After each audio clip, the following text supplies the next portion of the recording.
Hi, everyone. This is Nick Von Walkerbarth, and you're listening to the VonDubCast. If you want to skip right to the interview, skip 11 minutes. But before you do, please consider subscribing to the podcast on whatever podcast app you listen on. Please consider going to the YouTube page for the VonDubCast and subscribing there, following the social media pages, and also telling a friend if you like the episode. Thanks. Morning, y'all. It's episode 53 of the VonDubCast here with my friend Natalia. It was a really good conversation. Really enjoyed what we talked about and just the depths of vulnerability that Natalia was able to go to and to open up about. And it really was fun to do an episode like that where when a guest is willing to do that, it gives me the kind of the green light that it's not just me being a weirdo taking it way deeper than they want to go. If they're willing to do it too, then we kind of, that's my favorite types of conversations. So, and not to have every time, but every once in a while, it's nice to go this deep. And then, like you say, I've been in Slave Lake this week doing a bunch of interviews, and also had a wedding with one of my best friends in the whole world, was family. And it was so nice to have an episode like this to put out, and then to counterbalance it with some really fun, lighthearted ones that are on the way. Did a couple with my childhood friends, Travis Malbuff, Drew Discover, and then his brothers Darby and Derry popped over. The mayor of Slave Lake hopped on Jamie Coots, who was a guest on this podcast, hopped onto his that he started after checking mine out, and had a really good time with him. It was just an amazing week. I didn't realize how much I needed that reconnection with Slave Lake in my hometown, and just to see all the people here that I hadn't seen in so long, just in little bits and pieces along the way, and just say some hellos. And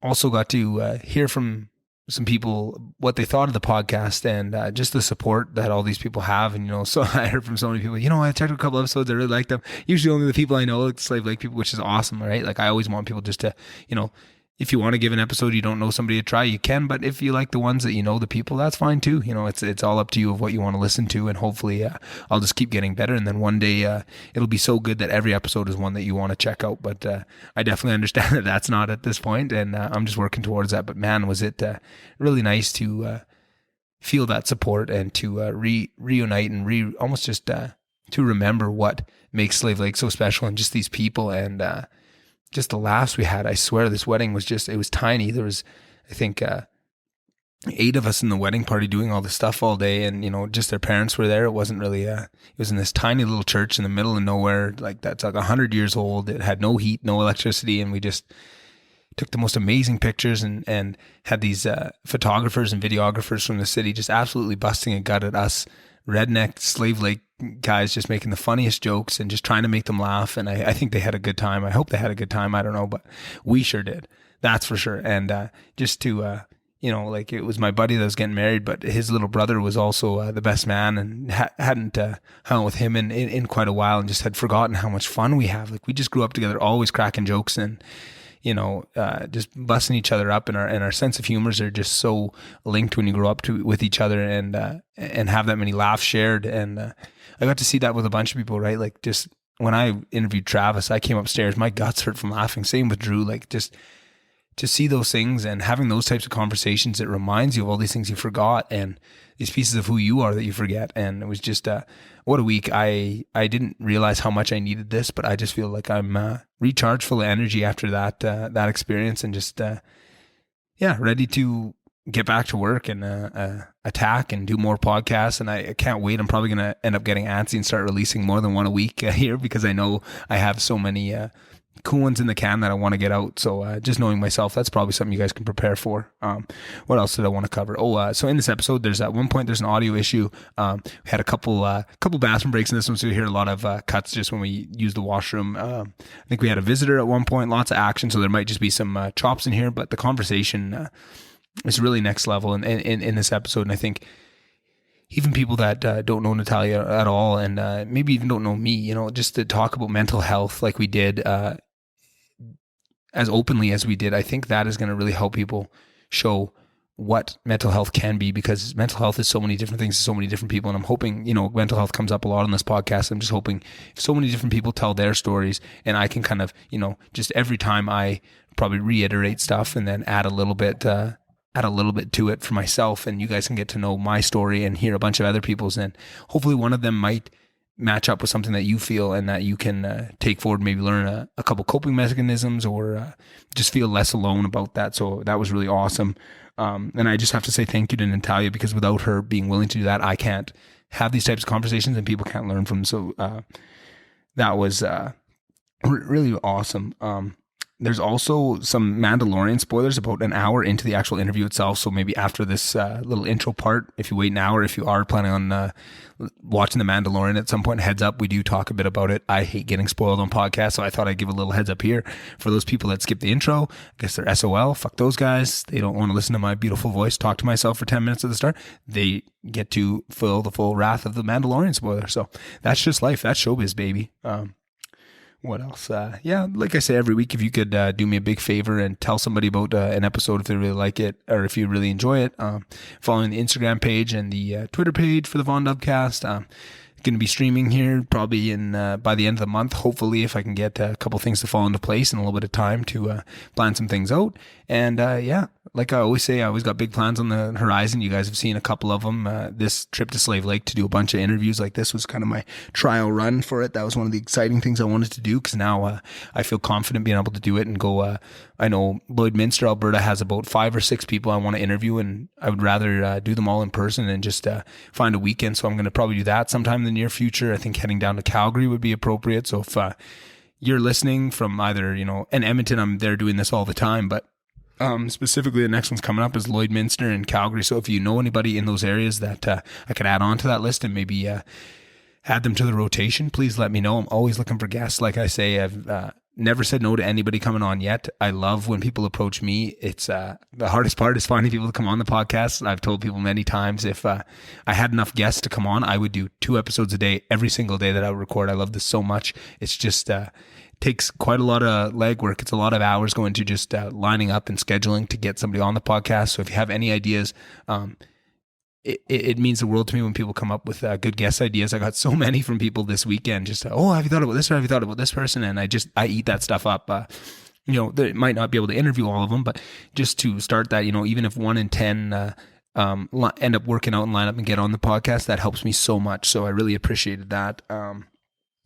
Just very thankful right now. I think everything's been tough for people. Obviously, I like to stress myself out and make sure I'm always pushing my limits and finding out where those are and then backing off and making sure that I support my mental health, but I'm not, I'm still pushing those limits and finding them. And sometimes it's a nice wake up call to come home like this and see where you're I think some people refer to it as source, right? Like what is your source? What refills you? And I talk about this podcast being one of those things, but I think just going back to your hometown and just reconnecting with those people that you grew up with, I feel like that is a big source for a lot of people. And I maybe haven't been fully utilizing that tool in my tool belt fully. And I think I maybe got to plan some more trips back home to see these fucking idiots around here. Cause man, do they make me smile and make me laugh. Oh my God.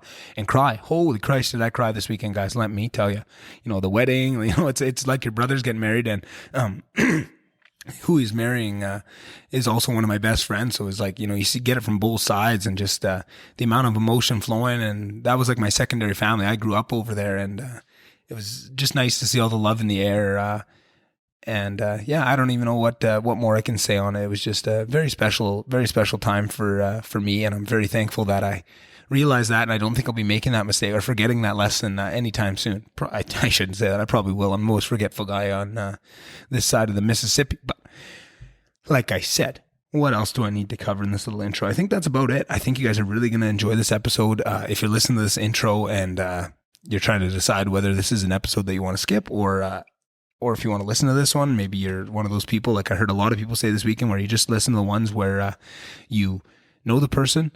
I think this is one of those ones where if you give it a try, you're really going to see something, especially if you have any sort of interest in mental health and that type of thing. I think this is going to be an episode that will really speak to you. Maybe not you, but it might speak to somebody in your life that that it might shine some light on things they're struggling with and give you a better insight into what they're dealing with. And I think that is a really important thing. And I think the more viewpoints you can get on certain things like mental health and like all the things that you struggle with and all the adversities that are big in the world, I think the more you can really get full fully articulated, well put viewpoints in long form like this. It really helps you expand your knowledge of what mental health can be, because it's such a spectrum and there's so many different people that struggle with it differently. And just the more people you can listen to, I think it might help you. It probably will. I think every time I listen to a really mentally health heavy episode of a podcast, I always take something out of it, but I think it might be for somebody else. You never know how that information is going to pop up in your life, but I think this is probably one to give a chance if you want to. Planned on this being maybe a quick 5-minute intro, but I had so much to bullshit about, it's already over 10 minutes. So I will try to get you guys right in there. I hope you enjoy it. Like I said, there'll probably be some double episodes coming in the next couple of weeks where I'm letting out 2. If you love it, tell a friend. And thank you guys so much for coming along this journey with me. And I'm going to keep getting better and keep putting awesome episodes out. And these ones I'm so excited to put out. I just can't wait. All right. See you guys on the outro. Bye.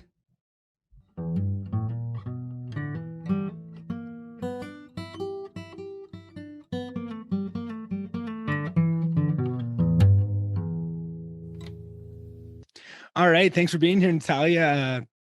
Yet another friend from Lister coming on and, adding to the ranks here. Thanks for being here. Yeah. Thanks for having me. I'm really excited. Yeah. No, it's, I'm always excited to reconnect with people and learn more about them.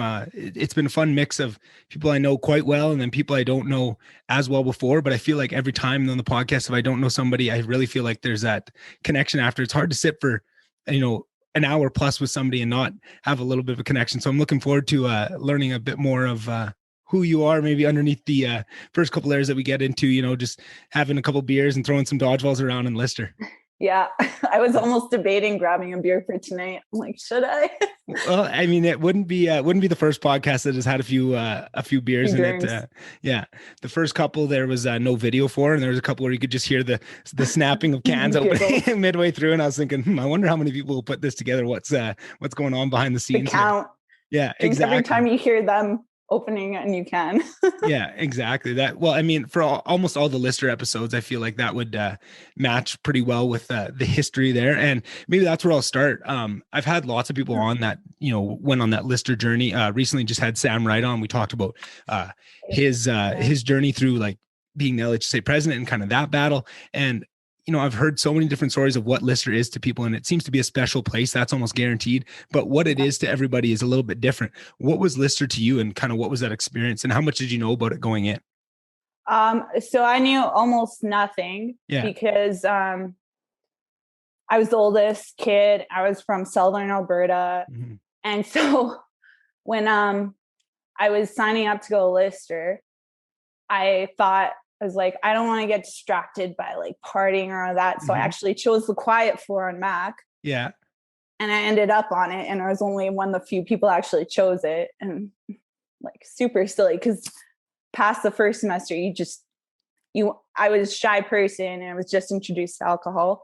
Mm-hmm. I'm like, you know what? I want to socialize a little bit. Yeah. So that kind of just quickly went out the door. But my experience with Lister was I had a really good experience. I was a super shy person in high school, junior high. Mm-hmm. And I remember like I was so scared to talk to everyone.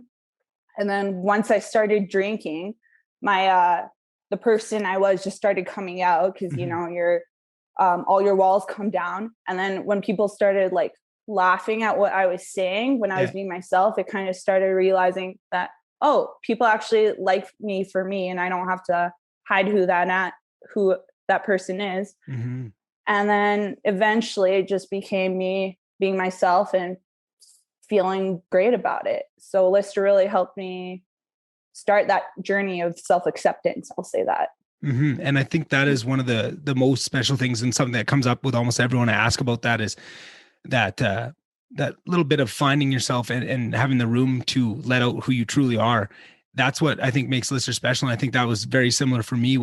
I was a lot of things to a lot of people in high school, right? When I'd be with my hockey friends, it was very much one thing. And then I would restrict other pieces of who I was, but I would never really let the full force of who I was out, except for around a few select people, right? Like I had some really close friends when we were on the weekends, just a couple of me and buddies. the regular goofball that I think I got to be a lot in Listener. I think a lot of people got to see of just like, I can be serious now and then, but at the very base of it, I'm a pretty goofy guy. Right. And I like to laugh and I like to make people laugh. And that is what it is. And I feel like, just being open to that, it exactly like you said, just having that, letting that out and having it be received well and not shut down is just such a liberating experience, just to know is, like this isn't going to be all the time. And maybe there's time and place for it, but I know that it is okay to open up and just let who I am be out there. And, it might not be for everybody, but there is those people that are going to enjoy it. And you can almost have that as like a safe haven, and it allows you to expand yourself a little bit more, to let a little bit more of your freak flag fly if that's what you're about, you know what I mean? And I feel like that was one of the coolest things of past first year when you're going through it yourself.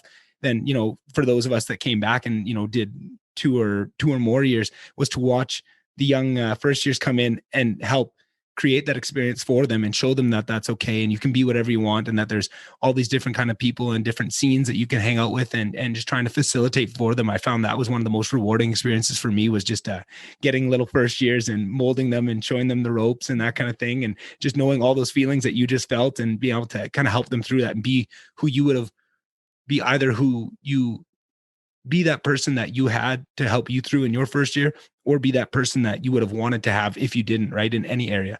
And I felt like just with how many people were in Lister, there was somebody for everything. If you needed someone to kind of walk you through one area of life, you're going to find somebody in there that's going to be able to connect on that, right? It was very special for me. I love that place. I know. And like my first year, I mainly stuck to just Mac kids, because crazy enough, I didn't even go to champs until like the end of my first semester. Then I know, I'm like, how could I do that? And then a year and like a bit later, they took it down, which was really upsetting. And sad fact, I was driving by Garneau the other day and they were out of business. Oh, they're really? like selling. I know. And I'm super upset because I used to go there all the time. So I'm like, well, that's another Lister thing just passed, done. Yeah. But then my second year when I was in Schaefer, I actually got to meet people from other towers and just started expanding. It was like, oh man, there's just so many sweet people here.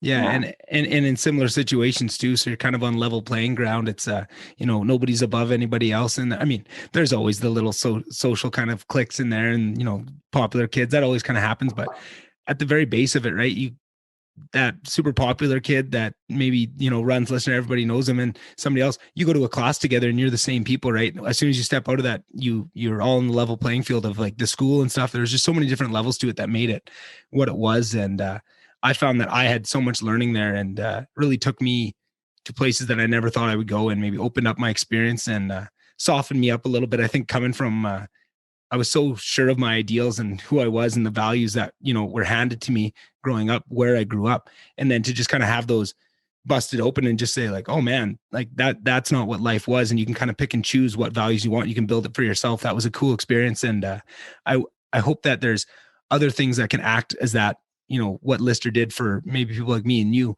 in other areas of life. And that's always something I think of is I wonder what that was that made Lister special and allowed for that for everybody to kind of go through. I wonder if there's other ways we can find that in the world, just to make sure that everybody gets that experience, even if, because not everybody's going to go to post-secondary education. Not everybody's going to go through that, but just those, just creating communities where people can be themselves. Right. And I think some people find that online, right? Message boards, Reddit, right? There's a lot of that. And it's just about making sure those communities stay intact so that people can find them. And then also just making sure people understand that they have the freedom to explore that and find those places where they fit in. And it's a tough road for some people to find that. But once you do, it's very much helps you solidify who you are. Right. Yeah, it's kind of just a big part is before you can feel comfortable around others, you have to feel comfortable with yourself. Right. Yeah. And I definitely had zero confidence before university. I was just the shy girl that hung out, like focused on my grades. And I was just scared to talk to everyone. And so I didn't really like myself for a good chunk of time. And then Lister, especially I'll say making like the all-star team was kind of like the first time I started feeling a little special. And it did really help my self-confidence a little bit. That kind of was like ball rolling. So And I think that was for a lot of people, right? Like I think All Stars, and for people that maybe haven't listened to the podcast before, that dodgeball was a huge part of Lister, and it was a sport, and it's really hard to explain to people how serious we took it and what it was to everybody. But there was an all-star team that was picked for each tower at the end of the year, not the end of the year, midway through the year, and they had a tournament, and it was a very big deal in Lister. And I was able to see a lot of people, the confidence that they came from, making that all-star team was such an accomplishment for some people that it really changed who they were, right? And I feel like that was what made that dodgeball special as well. Was I think you got to see a lot of people that thought they weren't athletic and thought that just sports weren't for them, but because dodgeball was something that everybody did, and it didn't matter if you were good or not, right? It was just a fun thing to do with everybody. Yeah. It allowed them to give it a try. And I saw so many people over the years that just said like, oh no, I don't play sports, I'm not athletic. And then they give it a try, but after a couple of years they stay there and they're actually amazing at it, right? Because they've never given themselves a chance, and they've had so many narratives holding them back that they've never actually tried it. And I felt like that was what was so special about it, was it just leveled the playing field enough to get people into it. And it was so much fun that it pulled people back. Even if you do suck, it's still pretty much like the funnest game you can play with all your friends and family. So it just, it was special all over. And I'm glad to hear that. I've definitely seen that in so many people around me. And the only downside of that was, I think there was also the heartbreak of not making the all-star team. Not making it. Yeah. And I know, like, even when I made it my first year, it was kind of like questionable. Even like, I was like, should I have made it? Even looking back, but I'm really glad I did. And then you can feel like the guilt too. And I think our liaison actually like broke it to our floor before I even found out. So like when I kind of was like, yeah, I made it, everyone's like, yeah, we already know. I'm like, oh, okay. Oh, wow. Good thing. Good thing the execs didn't find out. That's a big no-no of a liaison telling people. I won't say a thing. I won't say a thing at this point. Oh man. And it's kind of, it's funny now to think back on how many rules we had around it and how secretive everything was, right? Like now, now a couple of years removed, looking back at, it is dodgeball at the end of the day and how serious we took it. But that's what made it special though. Because if we didn't take it that serious, it wouldn't have felt that serious, right? And it wouldn't have been that big of an impact on people. And that's what allowed for those special moments. And then also the other thing I really liked about dodgeball is I don't have the best throw. So it gave people who didn't have the best throw something they could do, which was shagging. And whenever I try to explain what shagging is, and they're like, but that's not how you play dodgeball in like elementary. I'm like, it's different, I swear. Yeah. I know. And trying to explain that to people, I always tell people like the rule set is what makes it special and it allows for that. And I said like the two biggest like rule changes of what people understand dodgeball is when you catch a ball, the other person isn't out, because it's not catch ball, it's dodge ball, right? Where the intent of the game is try to dodge the balls, and it's not block ball. So you can't block with the ball. If it hits your ball, that's an extension of you, right? Just like your clothing and your hair. And that's how I feel like those two changes made that set of rules so much more equal, because now catching is in a very athletic motion. And when you have a rule set that is so tailored to be able to catch, that really isolates out a huge portion of the population, right? Catching a ball that's moving that fast is really difficult, right? Getting out of the way of a ball, there's a million different ways to do it. And it doesn't have to be pretty. It doesn't have to be athletic. All you need to do is get out of the way of the ball. So it allows for so many people to come back in, right? And the blocking thing just makes it no fun, because then you never get to actually hit people. You just stand there with the ball in front of you, right? And you block everything. And then that created that role and I think what also was cool about it was when the LDL started, there wasn't a position, right? Shagging and throwing that. And just to explain to people for what shagging is, because probably people hear that and are having a bit of a wonder, right? So the way the games would present would, all the balls start up in the middle, and the two teams line up on either wall, and you run to the wall or to the line, and it's a race to the balls, and you try and bat them back, right? And the balls aren't activated until you run back to the wall. So it's not like just a free for all. You pick it up and start throwing. You have to run it back. And then one team usually gets the line, and they throw at the back wall at everybody, but you're throwing these balls so hard that they're coming back. And if there was nobody trying to stop the balls from rolling back, it would just be the whole game. You just hit people, the balls would come back, you'd throw more, and the other team wouldn't even get a chance. So what arose in just, the natural evolution of the game was certain people would step up a few feet off the back wall and would dodge. And then as the balls were coming back, they would stop them and keep them for their team so that you could get control of the wave and go up and go on the attack. And it was never planned. That was never when they started. It was just, go with have fun with dodgeball with a certain rule set. And then it kind of evolved and these roles created. Oh, ooh, are you hearing some mad noise right now?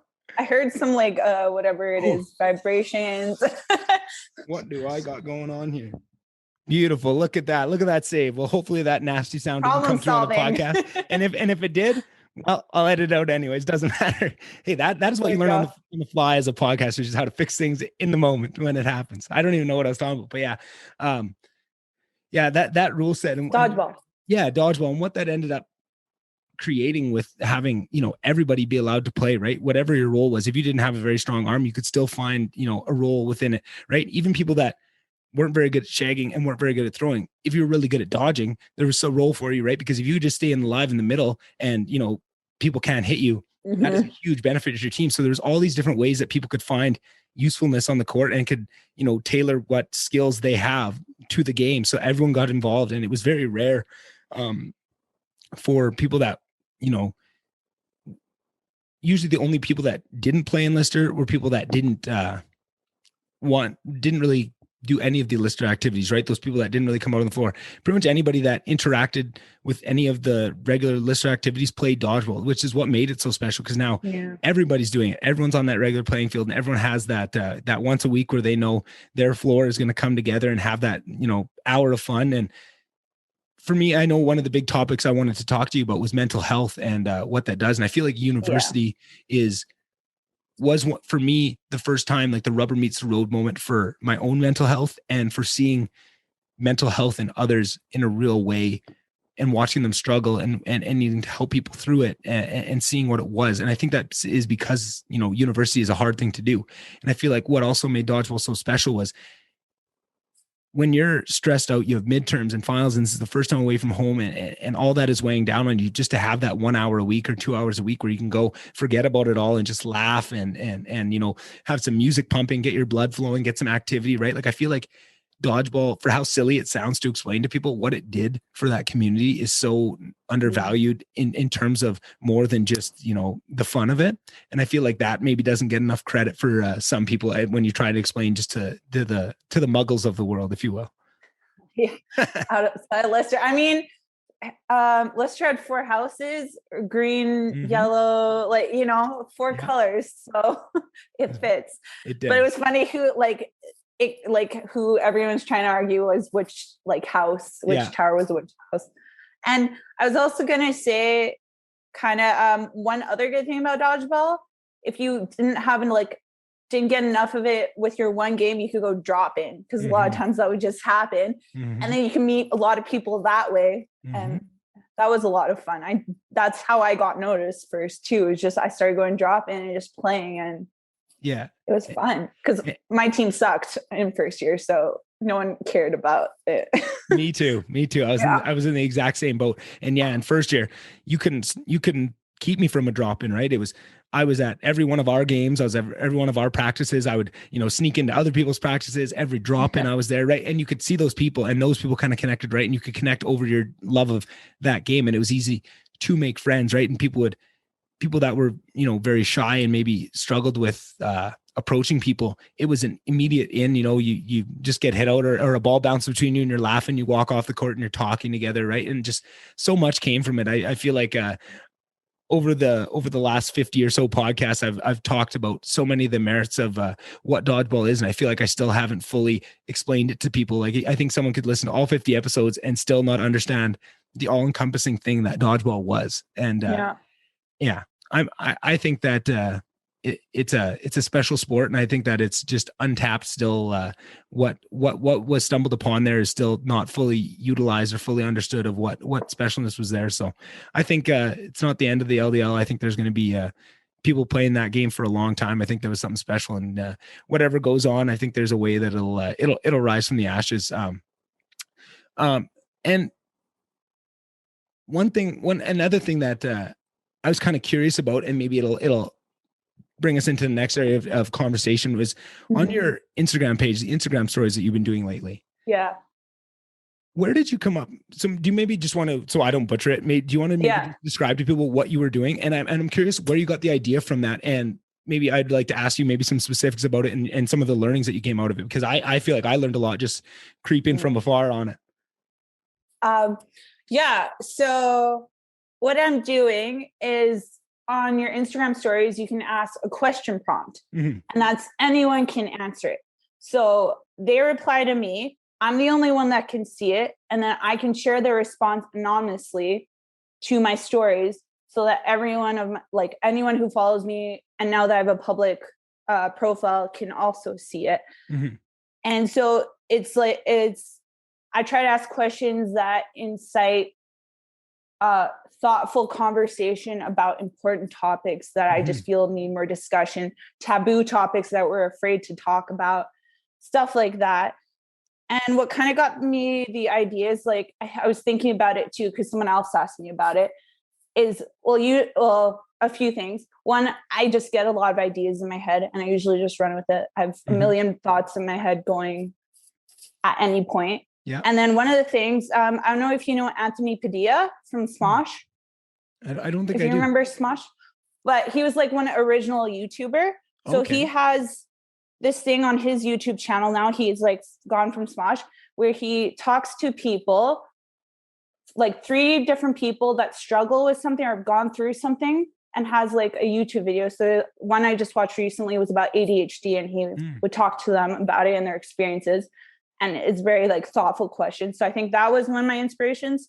And the other was my friend Brittany, who has a mental health page. She asked a question what would you like people to know about mental health? And she kind of posted the same thing. And I think that was another inspiration. And then for me, the first kind of question I asked was about racism. And obviously I'm white, so I don't experience racism. And I was just you know what? I'm kind of curious to hear people of color and their experiences with it and what they've experienced. And then I was you know what? I could just keep doing this with other topics. And then I just, if I think of them, I ask about it. Yeah. And it's been a pretty cool experience. So the first one you did was racism. And then, were you just planning on doing that one? And then from the response, you just started doing more and more, or was it something you kind of had planned that you wanted to do more of them? No, I think I just did that. And then I started getting a lot of interesting responses. And I just my eyes were my mind just oh, wow. And then I was wait, I could have more discussions about more topics and ask more questions. I just have to rely on people trusting me with something they're vulnerable about, especially because I've asked them tough questions. So, and of course, no pressure. Just, I just want to try to bring more discussion to important topics. Yeah. I think, one of the things that, I've seen with a lot of those topics, that you brought up is that lately there's a lot of change going on with them, and a lot of people with ideas that want to bring them forward that are trying to help, but a lot of times it's shutting down conversation because this is the way things need to be. So what I really appreciated about what you were doing was it was just trying to open up the conversation. It wasn't saying this is right. It's just, these are people's experiences. And I find that with things like this, so much more is accomplished by people getting real vulnerable responses from people and real life experiences. I feel like that is so much more powerful than any PowerPoint or, if you go statistics and you go to work and you sit through an hour sensitivity training on racism, that's not going to teach anybody or impact anybody as much as 5-minute conversation with somebody that actually has a real story that you connect with. And I feel like trying to open up some of those, I feel like that is so, and just trying to encourage discussion on it is so powerful, and what really is going to make the change. And I feel like sometimes I worry. I just had a really good conversation with T actually on the subject, and he was really opened my eyes to some ways I wasn't seeing it, but I was pushing back a little bit on some of these things that I do think are good, but sometimes in an effort to try and move progress forward, because they think things are not good how they are right now, things need to change, which I agree. And they think this is how we see change going forward, and we need everybody to get on board with it, and this is how it's going to be. And I feel like that is great in trying to move things forward. And I really understand where it's coming from, but I think we need to leave discussion open. We have to leave people to, you can lead a horse to water, but you can't make him drink. I feel like that is one of those things where you need to really have people, you can yell and scold and tell people what it's going to be, but until they connect with it, until that it really means something and impacts them, it's not going to sink in, right? And I feel like that is what's so cool kind of about what you're doing. So maybe just starting with the racism one, because that's the first one. What was the biggest things that you learned from some of the responses that you I have to look back, because I feel like, no problem. Of course.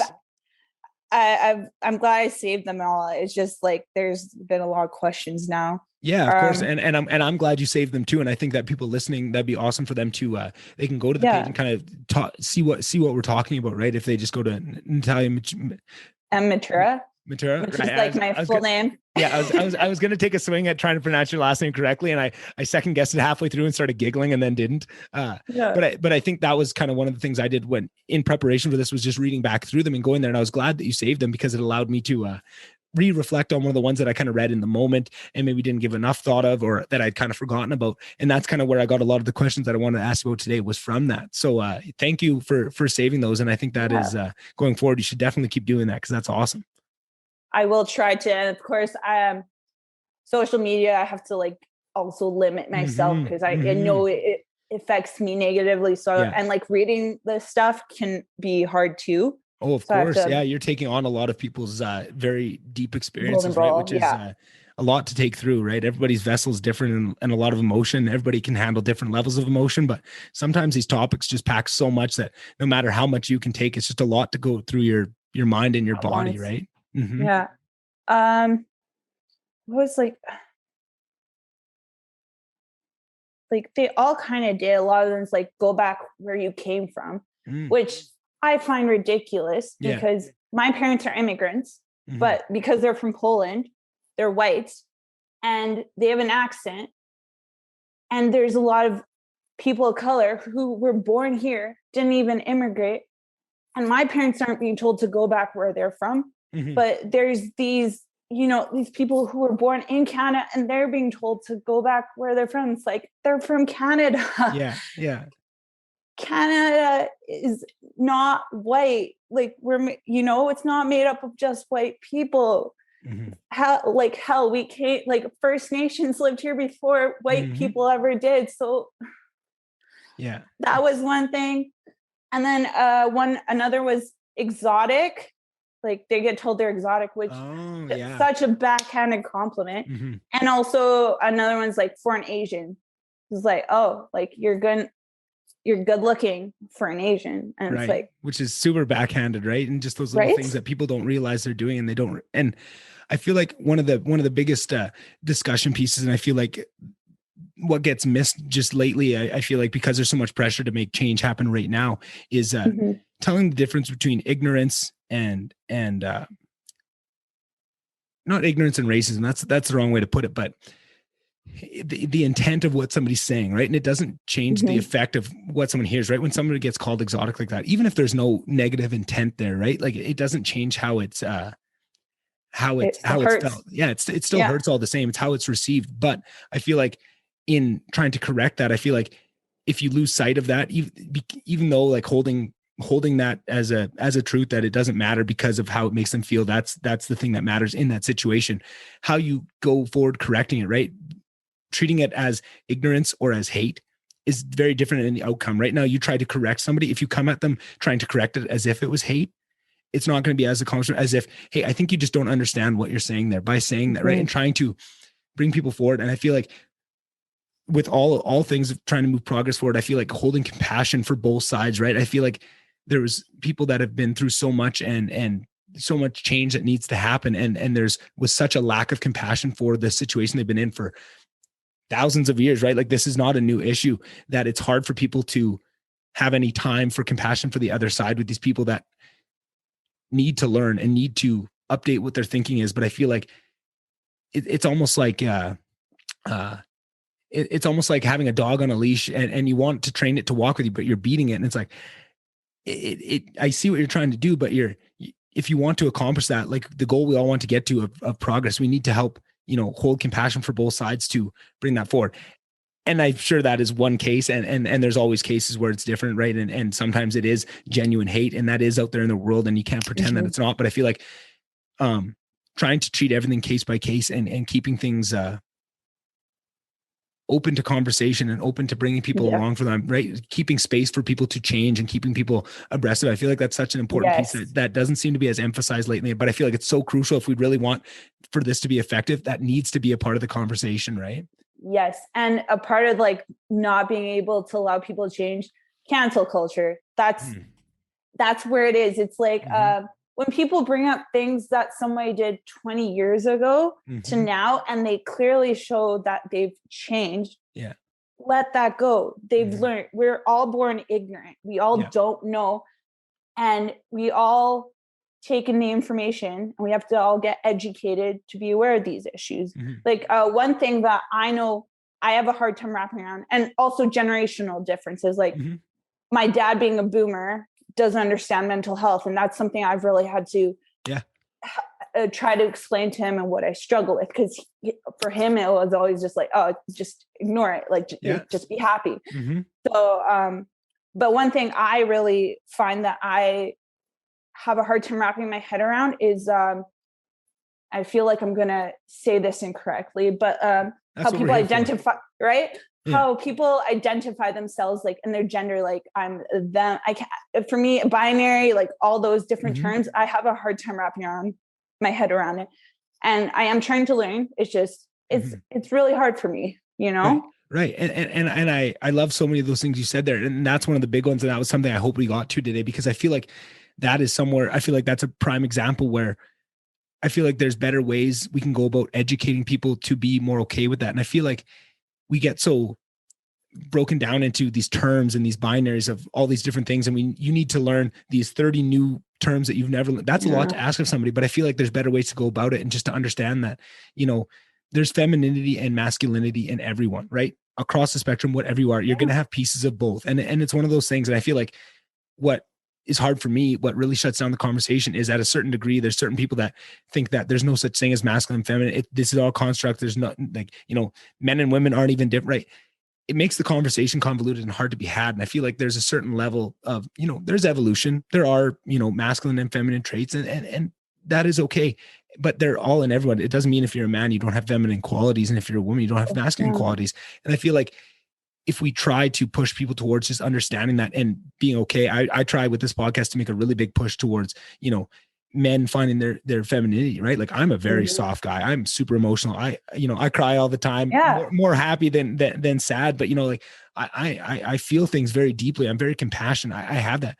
And I had a lot of shame with that for a long time, especially because where I grew up, that was not, you know, looked upon very, very highly. Right. But then, you know, finding people, it sounds silly to find this, but you know, somebody like Joe Rogan, who is very masculine, very strong, you know, all that, but for him to talk about feelings and be okay. And then to introduce me to other people that are showing that message, and people like Aubrey Marcus that are bringing people on that specialize in the divine feminine, the divine masculine, and showing the different sides, that I feel like we put more emphasis on that compassion and that understanding. I feel like it's hard for people to understand, things because of the binary nature that everything was, right? It was always men or women, right? There was nothing in between. I feel like showing that is all one. Now we don't need to focus on, you need to learn all of these things because you'll never understand the intricacies of it. So you just need to learn, I'm trying to find a metaphor to put this to try and show it. I feel like we're concentrating so much because we don't believe that people can really learn the nuances of, you know, that masculine feminine mix. So we just choose, okay, you're not going to figure this out. So I'm just going to come up with these new names. Right now you need to know man, woman, plus this, plus this, plus this, plus this, and you need to understand them. Whereas if we, you know, just understood more that it's fluid and there's going to be names, and there's going to be people that there isn't a name for, right? There, you can have 90, 100 different names. There's going to be somebody that's born tomorrow that doesn't fit into any of them because that's not who they are. People are so much more dynamic and individual than that. And I feel like it's almost causing harm sometimes with how the conversation gets pulled to, because I feel like it is such a, and also on top of that, I promise I'll let you talk at some point. I won't just keep rambling on. I believe it. But I feel like so much of this to me comes back to sexuality and just the taboo that is on sex in the culture. And so much of that wraps around anything. And now something that doesn't have anything to do with it, of, you know, you did another amazing Instagram story question on homophobia. And I feel like even so much of that is because there's so much taboos around sex just in every day. Now, as soon as you take that a step further, so now it's outside of, what society deemed as, the normal cut and dry, a man and a woman, like old schoolness. As soon as it steps even farther outside of that, well, sex was already taboo. Now he's taken one step further and everyone's minds go. So I feel like if we work on that initial taboo that I feel like so much of this spreads with, right? And then that divine masculine, divine feminine, so many of these issues will be less, I'm trying to find the right word. I want to say spicy, but that's not the right word, right? Less charged, right? And we can have more of a conversation about it and there'd be less hatred going on. I didn't figure any of that into question. I just rambled for a long time. So maybe there's something in there you'd feel like commenting on. Yes. I have a few thoughts, but this will be bathroom break number 1. Fair enough. Okay. Sounds good. No problem. Okay. I also decided to get beer. Hey, there you go. That's a great, next bathroom break, I'll go grab one too. So I don't leave you hanging. All good.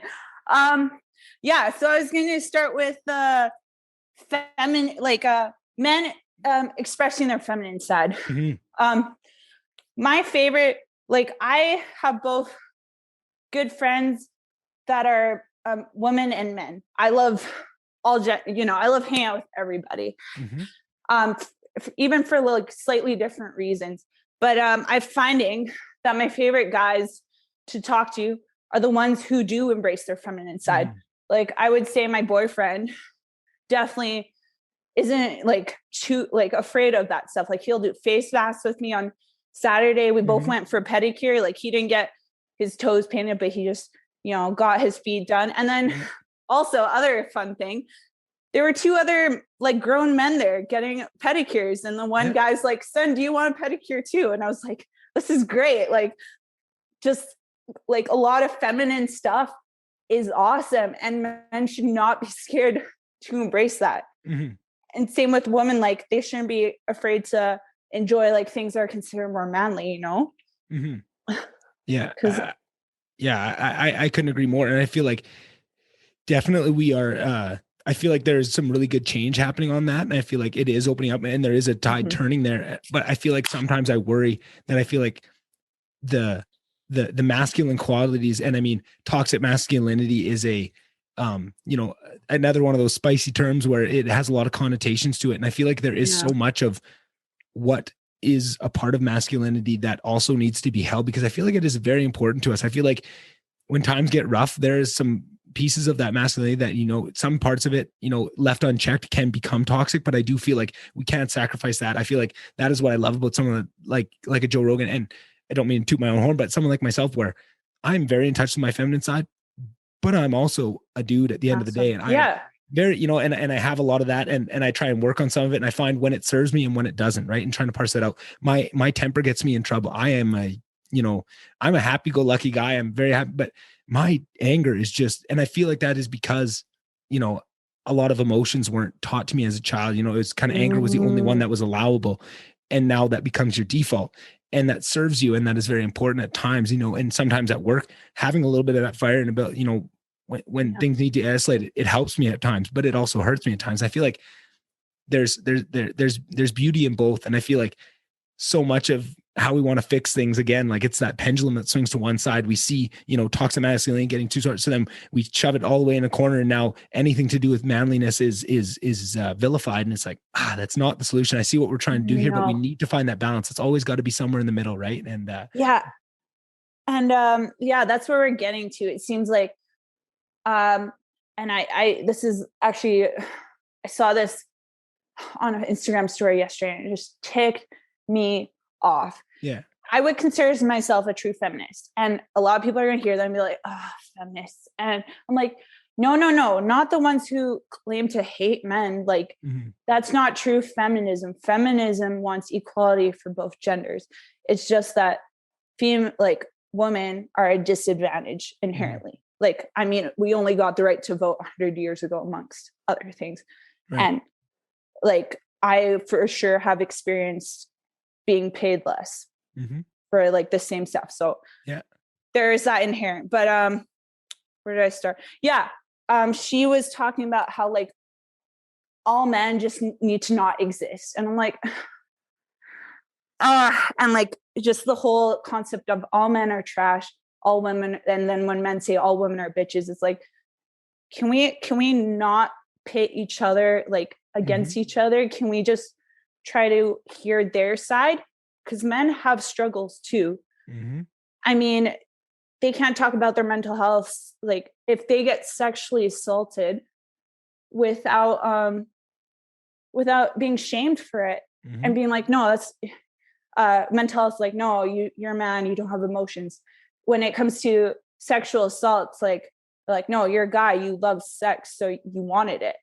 And even if we look at the case of high school students, girls versus boys, and you look at the headlines of papers of students who have been assaulted, when it comes to female students and it's a male pedophile teacher, he's a pedophile. But when it's a woman, it's like, oh, the student had sex with the female teacher. It's like, no, both of those are rape or assault. Right. And I do see that, but I also, I'm not going to pretend that there isn't more to that, right? Like I feel like that is one of those ones where even that is gray, because there are times where, you know, like personal, you know, I can't say it here, but like personal anecdotes that show that side of it, where you definitely need to leave room for that fact, because it's not, oh, guys love sex, so they're always okay with it. You know, like there is times where men and boys at that point, you know, in that situation we're talking about, I mean, calling it men is maybe putting it in the wrong terms, you know, boys at that point, there's going to be times where they know what they're doing and they are, you know, completely complicit, and it isn't. But then there's also times where they think they are, right? Like one of my, and sometimes it's even more gray than that, you know, like when I was very young, probably younger than I should have been doing this, I had a sexual encounter that was, you know, I was 100% complicit. But I wasn't ready for it. I didn't know that until I got into the situation. And then I was, oh shit, I'm in over my head. I don't know what I'm doing here. And it, you know, and it was like, it was traumatic in a way, but I did it to myself and I knew what I did. And it was, you know, I had no one to blame, but to show that I was 100% complicit, I, you know, made it happen. It was all on me. Yeah. But even still, the feelings there didn't match up, right? And that's what goes to show it. It doesn't matter how much you go into it. It's just like the comments, you know, getting called exotic. It doesn't matter if there was no intent behind that. There was, in no way was that a rape or, like, you know, a sexual assault, but the way that it ended up feeling, it was still traumatic altogether. You need to leave room for that. It's all context dependent, right? And I feel like there's not many contexts the reverse way to say that, right? There's not very many contexts that I can think of where, you know, a male teacher and a young female student, right? And I feel like because of that is part of the reason why that double standard exists. But because of that doesn't mean that you need to just completely give into that double standard and not leave compassion and leave room for those cases where, you know, men can be hurt, you know, men can be sexually assaulted. That is a real thing. Yeah, for sure. Go ahead. And I was going to say also on that, it kind of brings up the topic of consent, which I think needs to be more education. Because I've been in situations where in a moment I thought I want something and I just said it, but then all of a sudden I felt something wrong. And I'm lucky that each time I felt something wrong, the guy was able to sense it and they backed off, even though I gave them verbal consent. Right. And I know if like it would have gone through, I would have felt like just shitty. So I feel like we need to consent education is something that just needs to be more commonplace, because even learning for yourself, like, and talking about sex more openly, like how to know when you're actually comfortable with doing something. Exactly. Big thing. And I feel like, and that was my point. Yeah. And I feel like that's so much of what it was, because, you know, sex was so taboo and you never talked about it. You had no introduction to it, right? Sex education, right? Consent education. I feel like all these things are done so poorly, right? Like, I feel like when me and you just had that conversation, right? Just a little bit about that. I feel like that paints the picture of what true consent is so much better than all those "can I kiss you" lectures we took at the start of every year of Lister, right? That doesn't teach you anything, right? Like real world experience of how quickly it can change in that moment. And to see that it's not just women every time, right? Like in that moment, I realized that I wasn't okay, but I didn't stop it. I didn't say no, but it wasn't because I couldn't. If I truly wanted to, I could, but it was more so I didn't want to make them feel bad. Right. And that's the situation. And I made that choice in the moment. I stood by, and I feel like that's why it didn't maybe stay with me long term. I mean, I shouldn't say that. Maybe it did stay with me long term, because you never really know. I think you have to really sit with those things. And I have before, but I don't ever want to pretend I know myself that well to not know what doesn't affect you. But I feel like we need to look at that, because if there was a better sex education system and a better knowledge about it, and it was shown that it wasn't this negative thing that you need to sneak around and do, and right, like my understanding of it was just coming from my buddies of what they had told me, right? Like that is literally my entire understanding at that point, right? Because I don't even think at that point we'd had sex ed in school. I think it was like after that we did. Anyway, that's getting besides the point. But I just feel like there's so many better ways we could do this, and if we treated them and took some of that taboo away, we could have these real conversations, and that real understanding could happen. The reason so many people don't understand consent and don't understand sex in any capacity is because there's no real conversations going around there. Until you go in and make your own mistakes and fuck up a few times and figure it out on your own, you don't know. But it's so unfortunate that you have to go through and mess up and figure these things out on your own, when, you know, the only thing stopping that is our own embarrassment. It's because we don't want to talk about it, but it's not embarrassing. Like it's a great thing. Like I feel like finding voices now at this age and podcasts that are talking about this stuff. It's like, oh, where was this when I was young, right? If I was 14 and could find some of these podcasts that would talk about this and, you know, talk about sex in a positive light and what it is, but also showing the respect you have to have for it, because you don't want to get yourself in trouble. Like, man, that would have changed my life, right? Like that. Yeah. Where is that stuff? Which kind of funny analogy. So when I was in junior high, and like most girls my age, so back in like 2007, 2008, when you were starting to do makeup, you just were figuring it out on your own. Yeah. And nowadays, those like that age of girls, they can find it on YouTube, and there's so many tutorials. And like, imagine if that was the case with topics like this, and you could become educated, right, about it, and kind of just get more of an education, and then you'll become like, your face will be all gorgeous because you can know how to do makeup at such a young age. Same with sex. You'll be prepared. You'll figure out what consent is, kind of risks involved with sex, like STIs, unwanted pregnancies, and like avoiding abortion, and in fact, reducing abortion rates, which like would be great. And it would be great if, where was I going with it? But also one other point, I guess, in with sex education, I never got any. I had to figure out as I go, and I would pretend I knew what people were talking about, just nodding. But eventually, I would figure it out and put things together. But I grew up in a religious household, so that is just strictly no sex before marriage. You don't talk about it, abstinence, and so kind of my thing is, and then where am I going with this? Like, how do you get that conversation going when it's against your beliefs? Right. Have sex before marriage. Like I still feel uncomfortable talking about sex sometimes, because I grew up believing that it was a bad thing. Yeah, same with me, and that's been and over the last, you know, probably 5 or 6 years has been deprogramming that and changing the light, and that's more so what I'm talking about. I think when I talked about sex education, it's less about actual like knowledge. It's about the narratives around it and change the taboos of it's a bad thing. That is what I think is the stem of all of this issues. I think even take the educational piece away from it. I think the outcomes would be so much better if we just changed the narrative surrounding it from this, it's this evil thing, right? That is bad and you don't do it. And I feel like so much of that stems from the religious aspect so far back. And I love religion and what it gives people.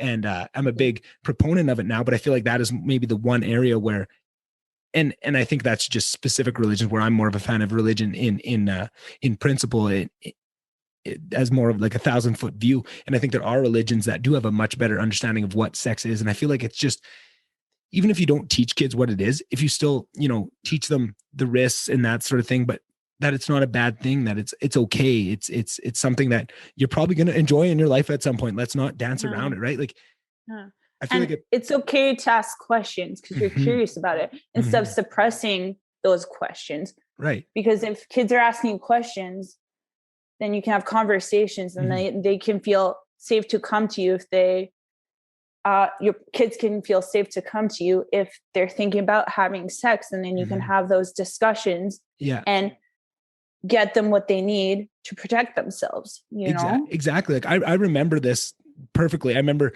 being in my parents' room, and before they redid it, I can picture this perfectly of both my parents saying, like, I can't remember how it came up, stumbled upon it. They said, like, oh, like, I think something came out with sex on TV, and I laughed at a sexual joke, and they said, you don't know what that is. And I kind of, a little kid, oh yeah, I do. And they said, oh, do you? And they kind of stopped it. And I was mortified and like turned off the TV. Hey, like, if you do have any questions, you can come to us if you want us to get you a book on it. And I remember being absolutely mortified. Like, I don't want to talk about this, because there was that taboo, right? Like, they gave me the full opening to ask any questions I wanted, but because of that narrative around it, that it was a bad thing, me going to them to ask questions would have been me admitting that I'm a bad person, right? With understand the narratives of what I understood at that time. So even with the opportunity to ask those questions, because of the narratives around it, I never took advantage of it, because that's just what it was. And I feel like if we could change that overall narrative surrounding it as something bad, that would open up those people to ask questions and to look into it and to, go into it with an open mind, not already predisposed to this way of thinking of it that sets you up for a lifetime of,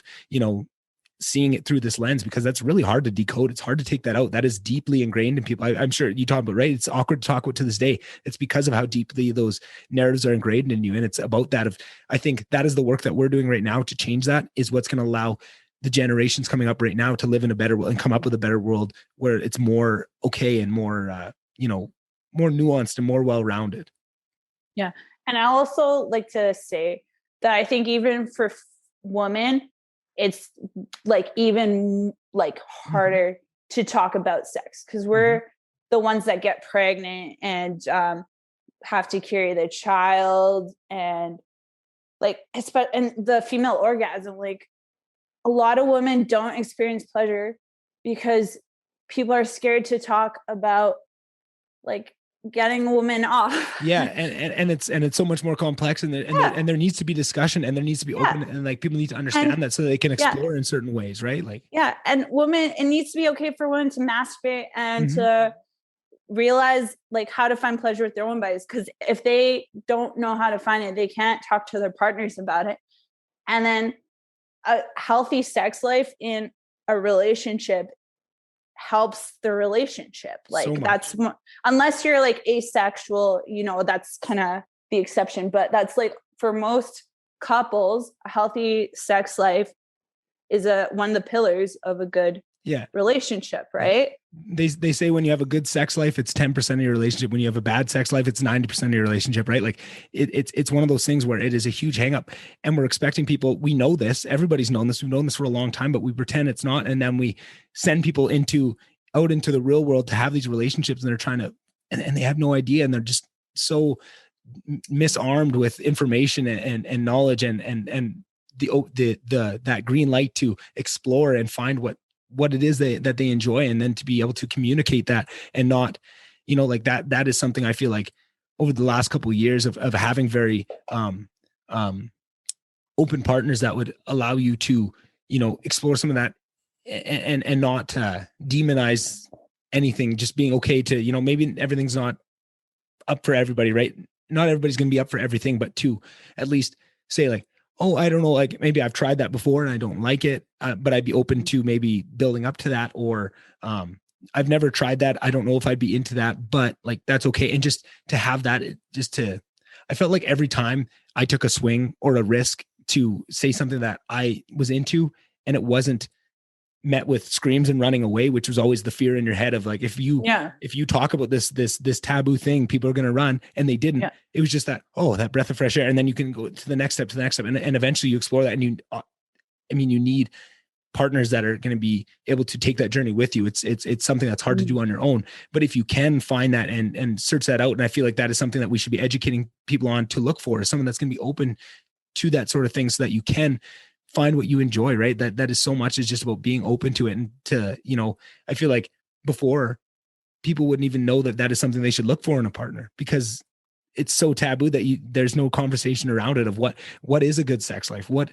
goes into that, you know what I mean? Like it's so taboo that these questions are so in the closet until you see mediums like podcasts or some TV shows. And I feel like anybody that grew up in our era where you had TV and the internet, you'll find it, whether it was that like Ruth After Dark or that old lady that was on this one channel and she would talk about sex things, and like every one of my friends, like you asked them about, I can't remember her name at this point, but if I like pull a picture up of her, everybody would know what it was because you're so thirsty for this knowledge. I mean, this is just speaking for the guys out there, and I imagine a lot of girls would be the same way. But curiosity, you're so desperate for this knowledge, right? You'll find it anywhere, and I feel like that is where just being more open about it and letting people find it. I feel like it would help with so much of the issues going on in day-to-day life. Got a visitor? Apparently, just a second. No problem. We get all types of stuff on the VonDubCast. All right. Can I take a guess? Can I guess who it was? Yeah. I'm gonna guess Girl Guide cookies. No, it's for wheelchairs or something like that. Did you buy some cookies though? I did some cookie nice. dough. I was like, chair. I'm feeling generous today. There you go. Hey, that's wonderful. You should ask if they wanted to join for the podcast. Maybe they had. I know, right? Just jump right in and start talking about sex and stuff. Oh boy. Yeah. Let's really try to break down this barrier of exactly with strangers. One cookie salesman at a time, right? Yeah. I think that's how the saying goes. Oh, that's funny. Yeah. But I feel like, these types of conversations, starting to have that is just what normalizes it. And then slowly but surely, change doesn't happen fast. And I feel like that is one of the biggest areas we get in trouble with is we want change. We want it right now. And I feel like change is something that takes so long to happen. And it's, patience is not a virtue I have in spades. And I don't think society as a whole really is doing much better than me. And I feel like we want it to change, but we, sometimes in that effort, we do more damage than good, right? Like kind of some of the things we're talking about earlier where, in effort to make this change happen faster, we shut down conversation around it altogether because we think, oh no, we decided this is the one way forward and this is how we're doing it. It's like, I don't know. To me, just always leaving that conversation open and, anybody can come through the door and have a discussion about it and show their point of view, right? It never, it doesn't take anything away to have more heads, talking about a topic and trying to, find their way through this. Life is tough.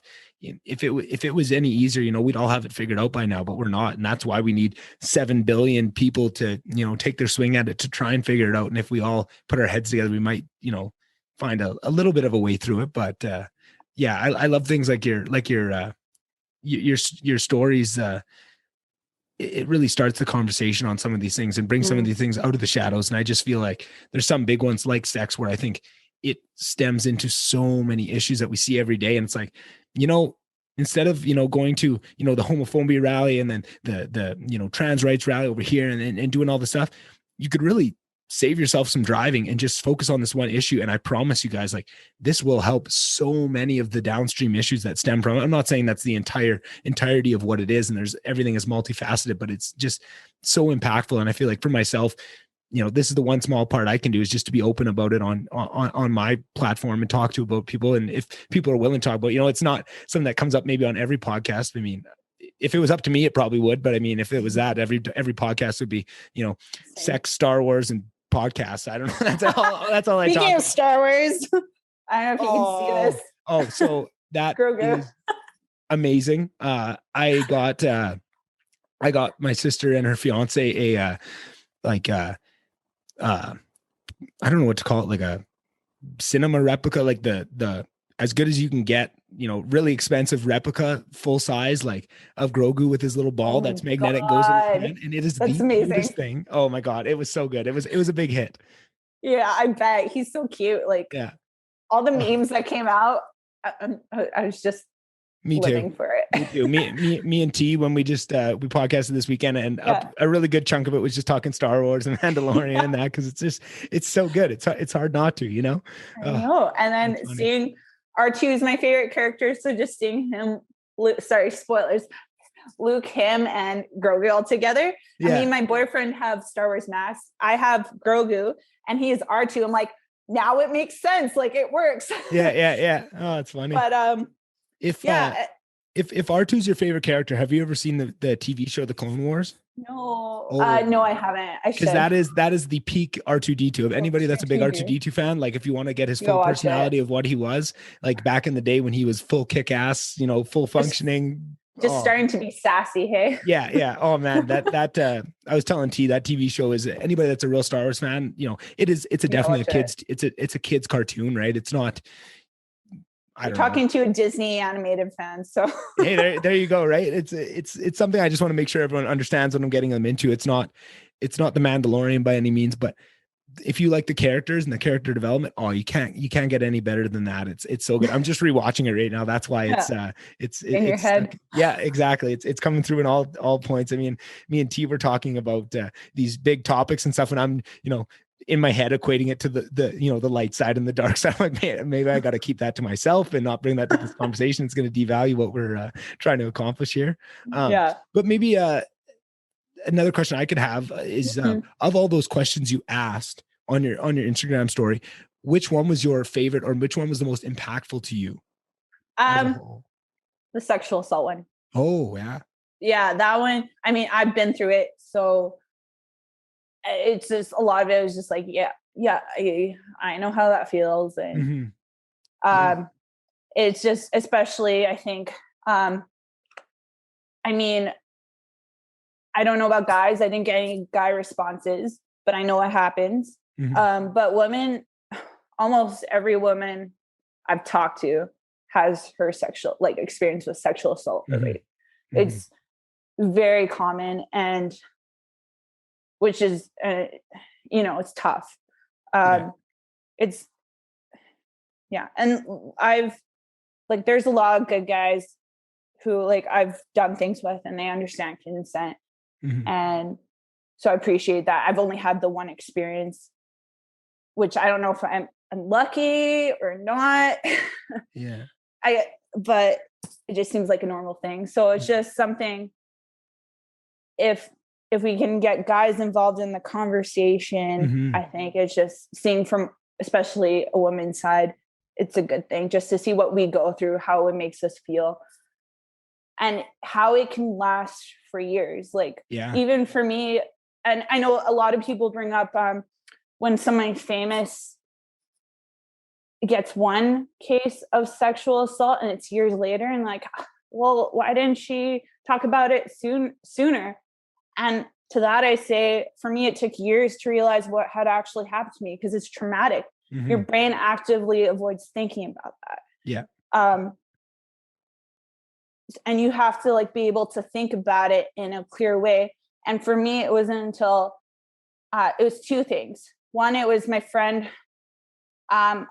Something else happened around the same time, and it was with a guy I was seeing. I didn't really like him, and she said if you didn't really like him, why are you upset about this one thing? And then I'm like, yeah, why am I? And then after that, and then at the same time, it was the Me Too movement, and kind of I started learning about what sexual assault was, and kind of consent. And I was like, holy shit. And then I also didn't want to think of myself as a victim, right? Right. Because you hear about it, and you're like, no, that's not me. And then I was like, holy shit, that happened to me. And then all of a sudden, it was like a flood of emotions. And then the healing process began. And then kind of my belief, I'm very open about it now, because with everything, I believe just the more you talk about something, the less power and shame that has over you.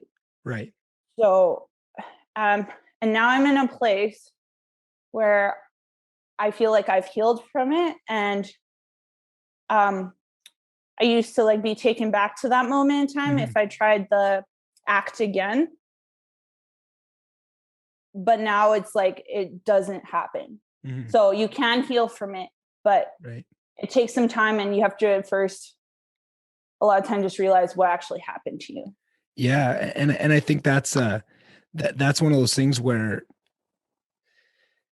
people don't realize the long-term effects that something like that can have. And I feel like it's hard to wrap your head around it if you've never experienced it. Right. I think like you said, it's so prevalent. You wouldn't have any idea, right? Like when you go into a room and you would ask someone to close their eyes and say, everyone that's been sexually assaulted, put your hand up, right? You would be amazed the amount of people that go through it, right?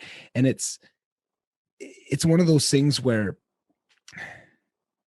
people, as much as it is becoming in the spotlight and it is becoming more understood, to that degree that it can have the impact, it's not understood, right? It's one of those, I think this is another area where it really suffers from that aspect where you could read statistics, you can watch a documentary on it, but you're not going to get that true impact of what that is to somebody, right? And that's where I feel like one of the biggest things that I've been through is, listen to a podcast where somebody over 3 hours can talk about the effects of something like that in the long term, and that healing process that can be a 20-year healing process for somebody, right? Everybody heals at different rates and everybody has that. And I feel like having that understanding is what is going to bring people to understand it, because I feel like a lot of times with guys, there are guys out there that are bad people, that are bad actors, that are trying to cause harm or just don't have any care but for themselves, that are going through Brock Turner. There you go, right? Like I feel like there are those bad people out there, but then there are people that, they make mistakes too and they misread it. And I feel like for boys especially is, when I think back to the time when when I was from probably 10 to like 16 and like, you're not even thinking straight. I feel like that was scary to me, because it feels like it's the first time you're ever out of control because you're so ruled by your hormones. And that's not an excuse by any means, but I feel like it's that if you have that understanding of the long-term effects and what you could be doing to somebody, you treat sex in a different way, and you're so much more conscious. Consent turns to something different when you have those if you experientially understand what that can do to somebody.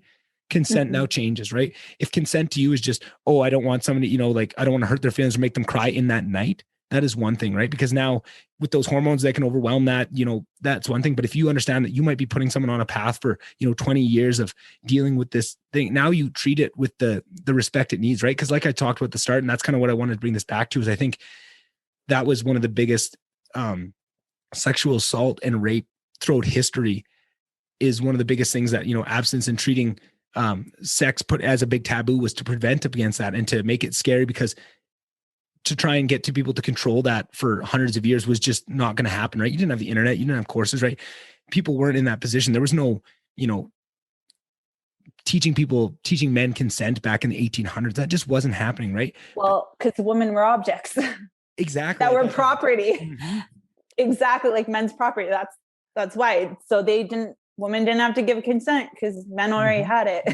So had it. So religion steps in at that point to try and, you could see what they were trying to do is to make sex a certain thing where you have to hold it to a certain degree, a certain standard, right? And you're not just banning about, you're not hurting people. That was their way to fix it, right? And now we've lost that, and sex is now becoming more normalized as it was right throughout the 60s, but you don't have that balancing act of realizing it, right? So it's I wanted to counter my own argument when I was arguing earlier for sex to be more opened up. I feel like the counter argument to that is, you need to also treat it with respect, because of exactly what we're talking about. You don't know what it can be doing, and it is such an easily traumatizing experience for people, right? And like we already talked about, that can change in a second, where you can be 100% in to 100% out in a moment's flash, right? And it's so hard to make people understand that without hearing real experiences of it. And that's why I feel like it's so powerful for people and you see it all the time now, people coming out and talking about their experience and letting people in on that. That's very brave and very hard to do, but it's so important to me, because I feel like that's the only way people are going to really understand that. And I feel like that is what's going to create the change that we want to see. And yeah, that's the way I look at it anyway. Yeah. And humans, like any psychology course you take, humans are persuaded by emotional arguments, not logical ones. Yeah. Which is why the whole like anti-vax movement with children becoming autistic move people. And then it's so hard to backtrack that with statistics like, hey, like all these people are not dying because of they're vaccinated. And like, no, this one kid got autism, or this one person died because of the vaccine immediately. It's like, oh no. Yeah. Like emotions persuade people. So emotional stories, that's how it works, right? Yeah. And when you're talking about narratives that people want to propagate, they know that emotional side is what convinces people. So they use that, right? They use the fear tactics. They use that, right? Like when you're talking about the abstinence movement, what did they tell you in school? That they use fear. If you have sex before, you're gonna die, right? Like that. Yeah, I just think of Mean Girls. Yeah, exactly. Like, don't have sex. Yeah, you'll die. You'll die, right? Like, and it's a joke, but it's not that far off from the truth of what they're trying to fear mongering, because they know that it works, right? And if you want people to stay in their houses, you get them scared, right? That is what you do. And it can be used.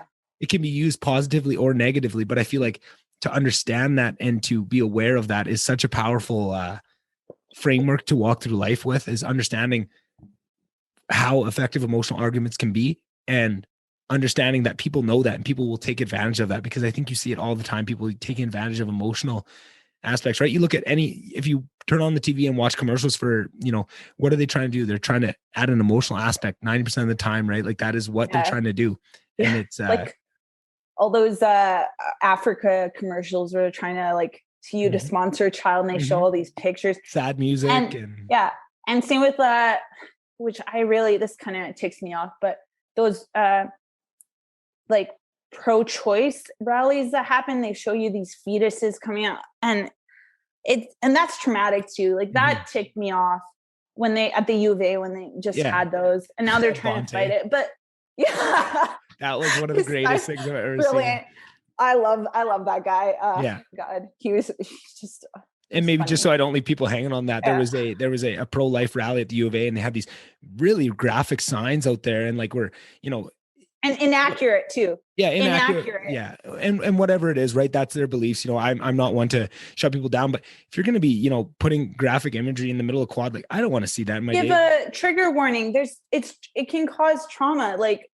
It's traumatic for some people. So one of our buddies, what did his sign even say? I'm trying to remember. I remember it was funny, but I don't even remember what it said. But he had one of our buddies decided to go with his own sign and just stand with them and hold it up. And if you know this kid, he is one of the funniest people I've ever met, and just no shame to him, right? So I don't know. I wasn't there. I didn't get to see what they said, but I imagine they were, saying a few things to him at this time, but he just, stood there with a big smile on his face, showing his sign. Oh man. I can't find it, but it was funny. It was something irrelevant too. It's let people, God, Bonte. You'll have to tell us. I can just picture the one image in my head of him with this shit-eating grin from ear to ear with his sign in front of all these people, looking just pissed off, and him just giggling like a little kid. Oh, I love it. And every time they came back and tried to do it, he'd grab his sign, he'd go out there. Oh, I might have to have Bonte on to talk about that. But and again, I have no problem with people being pro-choice. I have my own thoughts about it, but I understand where they're coming from. But first off, don't try to spew inaccurate information. And second of all, maybe have it not so public area and be like, hey, we're having kind of a pro-life rally over here in this room if you want to see what happens with abortion. Right. Just because it can be a trigger for some people. And I don't appreciate that, Yeah. It's frustrating. And to me, I'm complex on this because I love people's rights to do anything. I'm very much towards letting everybody have freedom to do that, but I feel like you're not free of consequences. That is what I love so much about Bonte doing that, because I want people to be allowed to take their graphic signs and be in quad if they want to. But I think people should be able to come out to you and tell you to go fuck off and be if you're going to do that, you got to be ready for the consequences, or somebody coming in to make your entire thing look like a joke with a sign, right? And kind of take the wind completely out of your sails, right? That was a beautiful way to do it, right? It was a little bit more I don't know, highbrow than maybe some of the other solutions people would have to that problem, right? And I love that. That's what I love is solutions that don't hurt anybody but really show the hypocrisy and the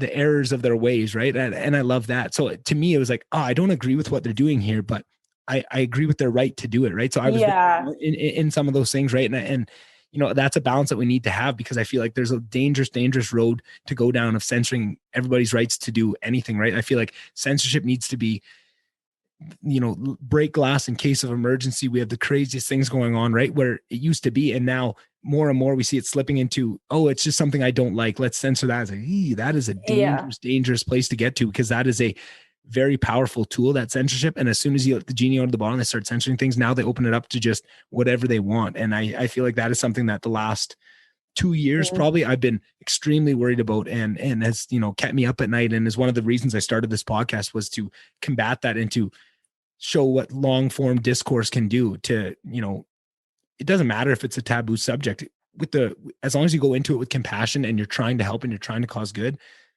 you can talk about these conversations. There shouldn't be anything that's ever off the table. And I feel like more and more you're seeing people saying like there's certain conversations that just shouldn't be had. And I can't get on board with that. I don't think I ever will. Yeah. I feel like you need to have the rights to have conversations. Sometimes it's not going to be fun. I mean, oftentimes it's not going to be fun with some of the subjects, but. Okay. Time out again. Back. All right, here we go. We'll go again. Here we go. I'll go grab a beer this time. Here we go. Okay. Oh, much better. Beautiful.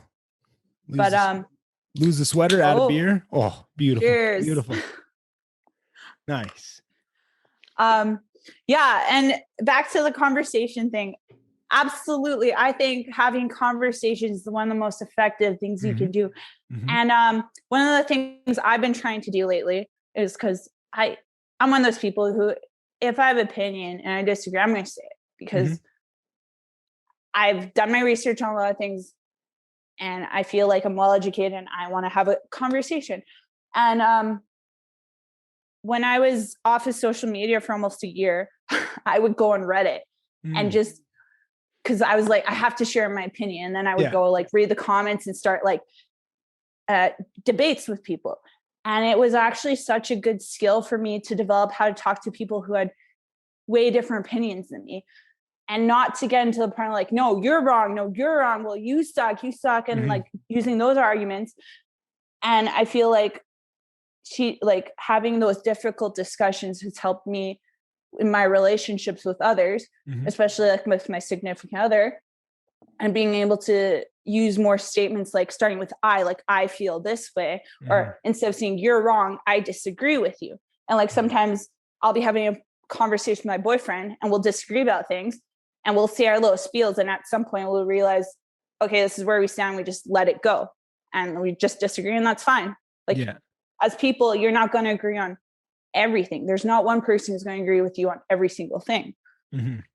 So it's good to have those difficult conversations where you don't agree with someone. For sure. I think you're right on the money with all of that. And I feel like just one more thing I'd add to that, that I feel like is the biggest piece that goes with it, is being willing to change your opinion. If somebody gives you a good argument that you think, oh, maybe I'm wrong on this, as long as you have that, willing to have those conversations and not let them devolve to the point, that's the one side. And being willing that if you do encounter an argument that does change your point of view, to be willing to, in good faith, say, hey, you're right.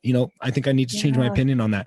That's what I love. I love changing my opinion. It's hard to do. I always say this, I'm stubborn as fuck, but if you can convince me, I'll change my mind. I change my mind on a lot of stuff, right? Like it happens all the time, but it just, I'm very stubborn and pigheaded. And I feel like that is good in a way, because it helps me, not fall for just, being one of those people that, whatever way the wind's blowing that day, that's the way you're going. I do have strong values and I have strong ideals, and strong ideas, and they're well researched, like you say. And that's why I feel like I can be stubborn with them, because I have looked into them. And if you want to change my mind, you're going to have to, bring it. Right. And but that's what I love. That's what I love about this podcast, is to bring people on that I think are smart and that I respect, and to take some of these things that I wrestle with, because for as many of those things that I have strong opinions on, that I think there's so many more that I don't know what to think. And I can make a good argument either way. I feel like because I like to be in the middle on a lot of these things. I like to look at both sides, and I'm such a contrarian that, if you say one thing, I'm going to say the opposite just to see where it lands. And I do that in my own head, and I battle in my own head. So there's so many things where I feel both ways, like I am so, I could, I feel like I missed my calling being in debate, because we didn't have debate in Slave Lake, Alberta. That just wasn't a thing. But I feel like that would have been the part of it, because it wouldn't matter, you're fighting this side of the argument or this side of the argument. Well, it doesn't matter which side. I'll take which side it wants, and I can make a good case for it, right? I might more, 51% be on this side, but even if I'm 49% on this side, I can still make an argument for it. And I feel like keeping that and showing that to people. And I feel like with this podcast, if I do it for years at a time, you'll see my positions Opinion evolve change. on this and opinion. I feel like that is what's so healthy, because I got to see that in my favorite podcasts that I got to watch, watch them over 5 years, their opinions grow and change, and see the conversations that impact them, right? Maybe somebody is pretty crass about their understanding of what sexual assault is. And then they have a sexual assault survivor on and have a real discussion with them. You see it change. And then in conversations going past that, you see that change, that market change in them of who they were before and after. And I feel like that's what's so special. And that's what rings true with people. And to see that's so much better than any 1 hour special after school special that could teach you about these subjects. It's those real experiential changes, and to see that in people, especially people you look up to, right? Like I feel like that's what makes all these big podcasts that people love, is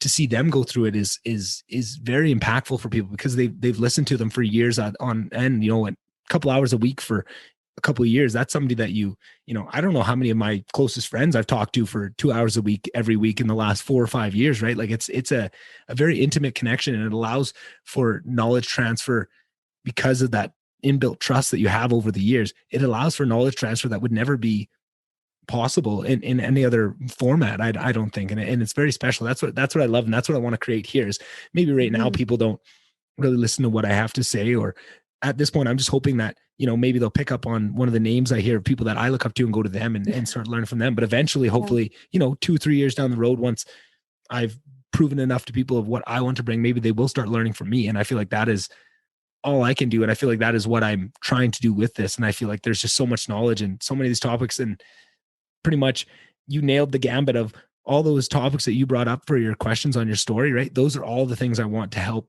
bring light on and bring discussion for. And actually there was one of them that seemed, one of these things is not like the other, that old song.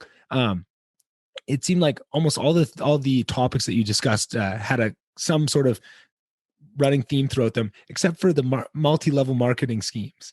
And I was curious to ask you about that one, because you seem to have a lot of passion around that one. And it's something that I've looked at myself, and I very much agree with you, but I'm just curious, is that some personal connection, or is it just, does it just piss you off?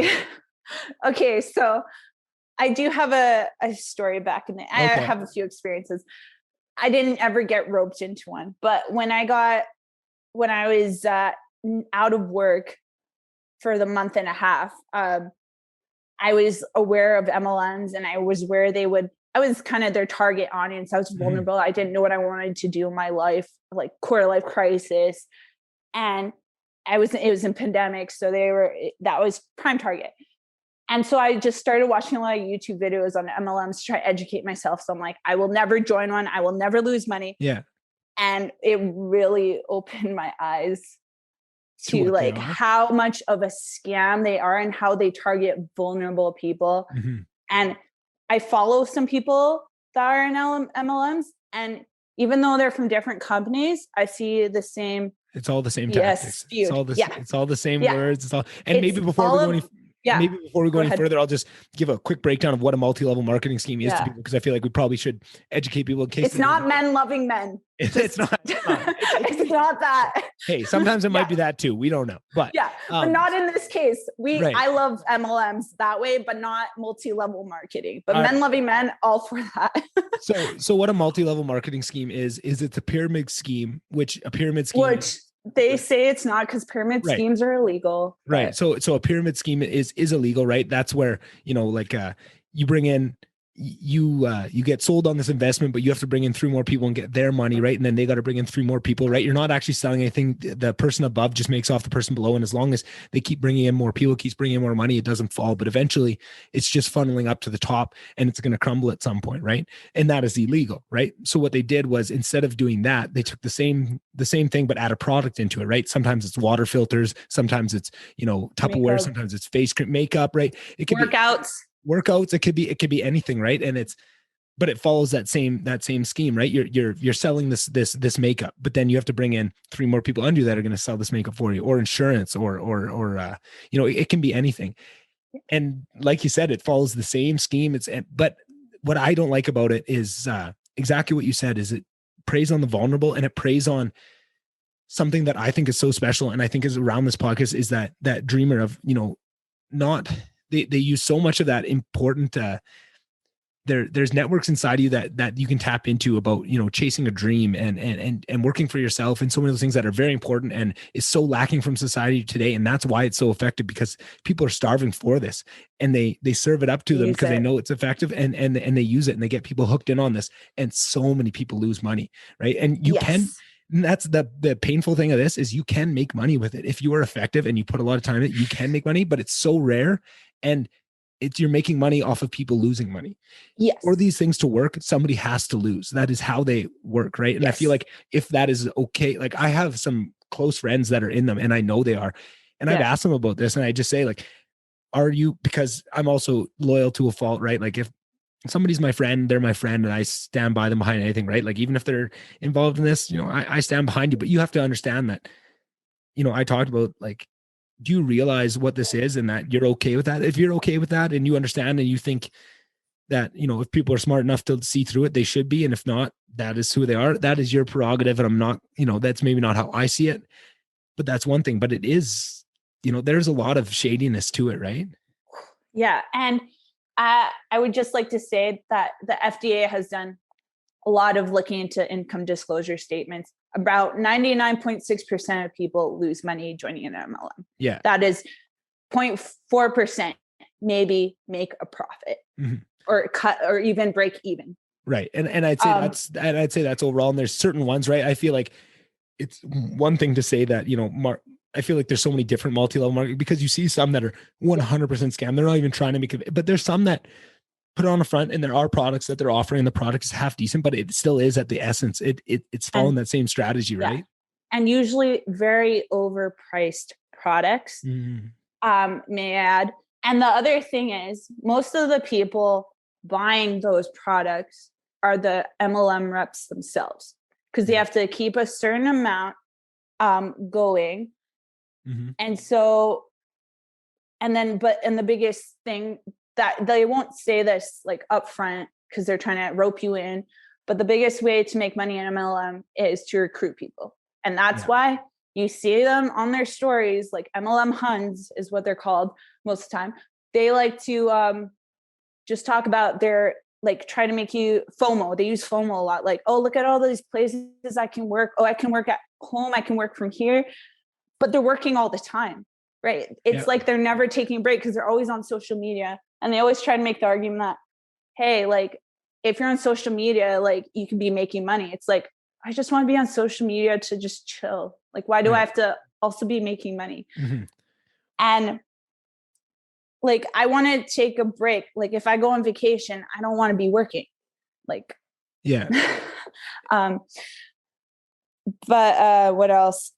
And I think for myself, social media, I think we kind of, I wrote that down earlier when it first came up, of social media and taking breaks from social media. I feel like hearing you talk about, going to Reddit to find, you wanted to have those kind of conversations, but social media is a bad place to do it. I feel like that is the same argument you hear it all the time, is there's things that you could accomplish, but I wish I didn't have to do it on social media, right? Like I love connecting people about this podcast, but I wish I didn't have to do it through social media, because I know same way, it doesn't make me feel good, right? If I'm on social media all day, I know how that makes me feel at the end of the day, where if I don't, log into Instagram once in a day, I know how I feel.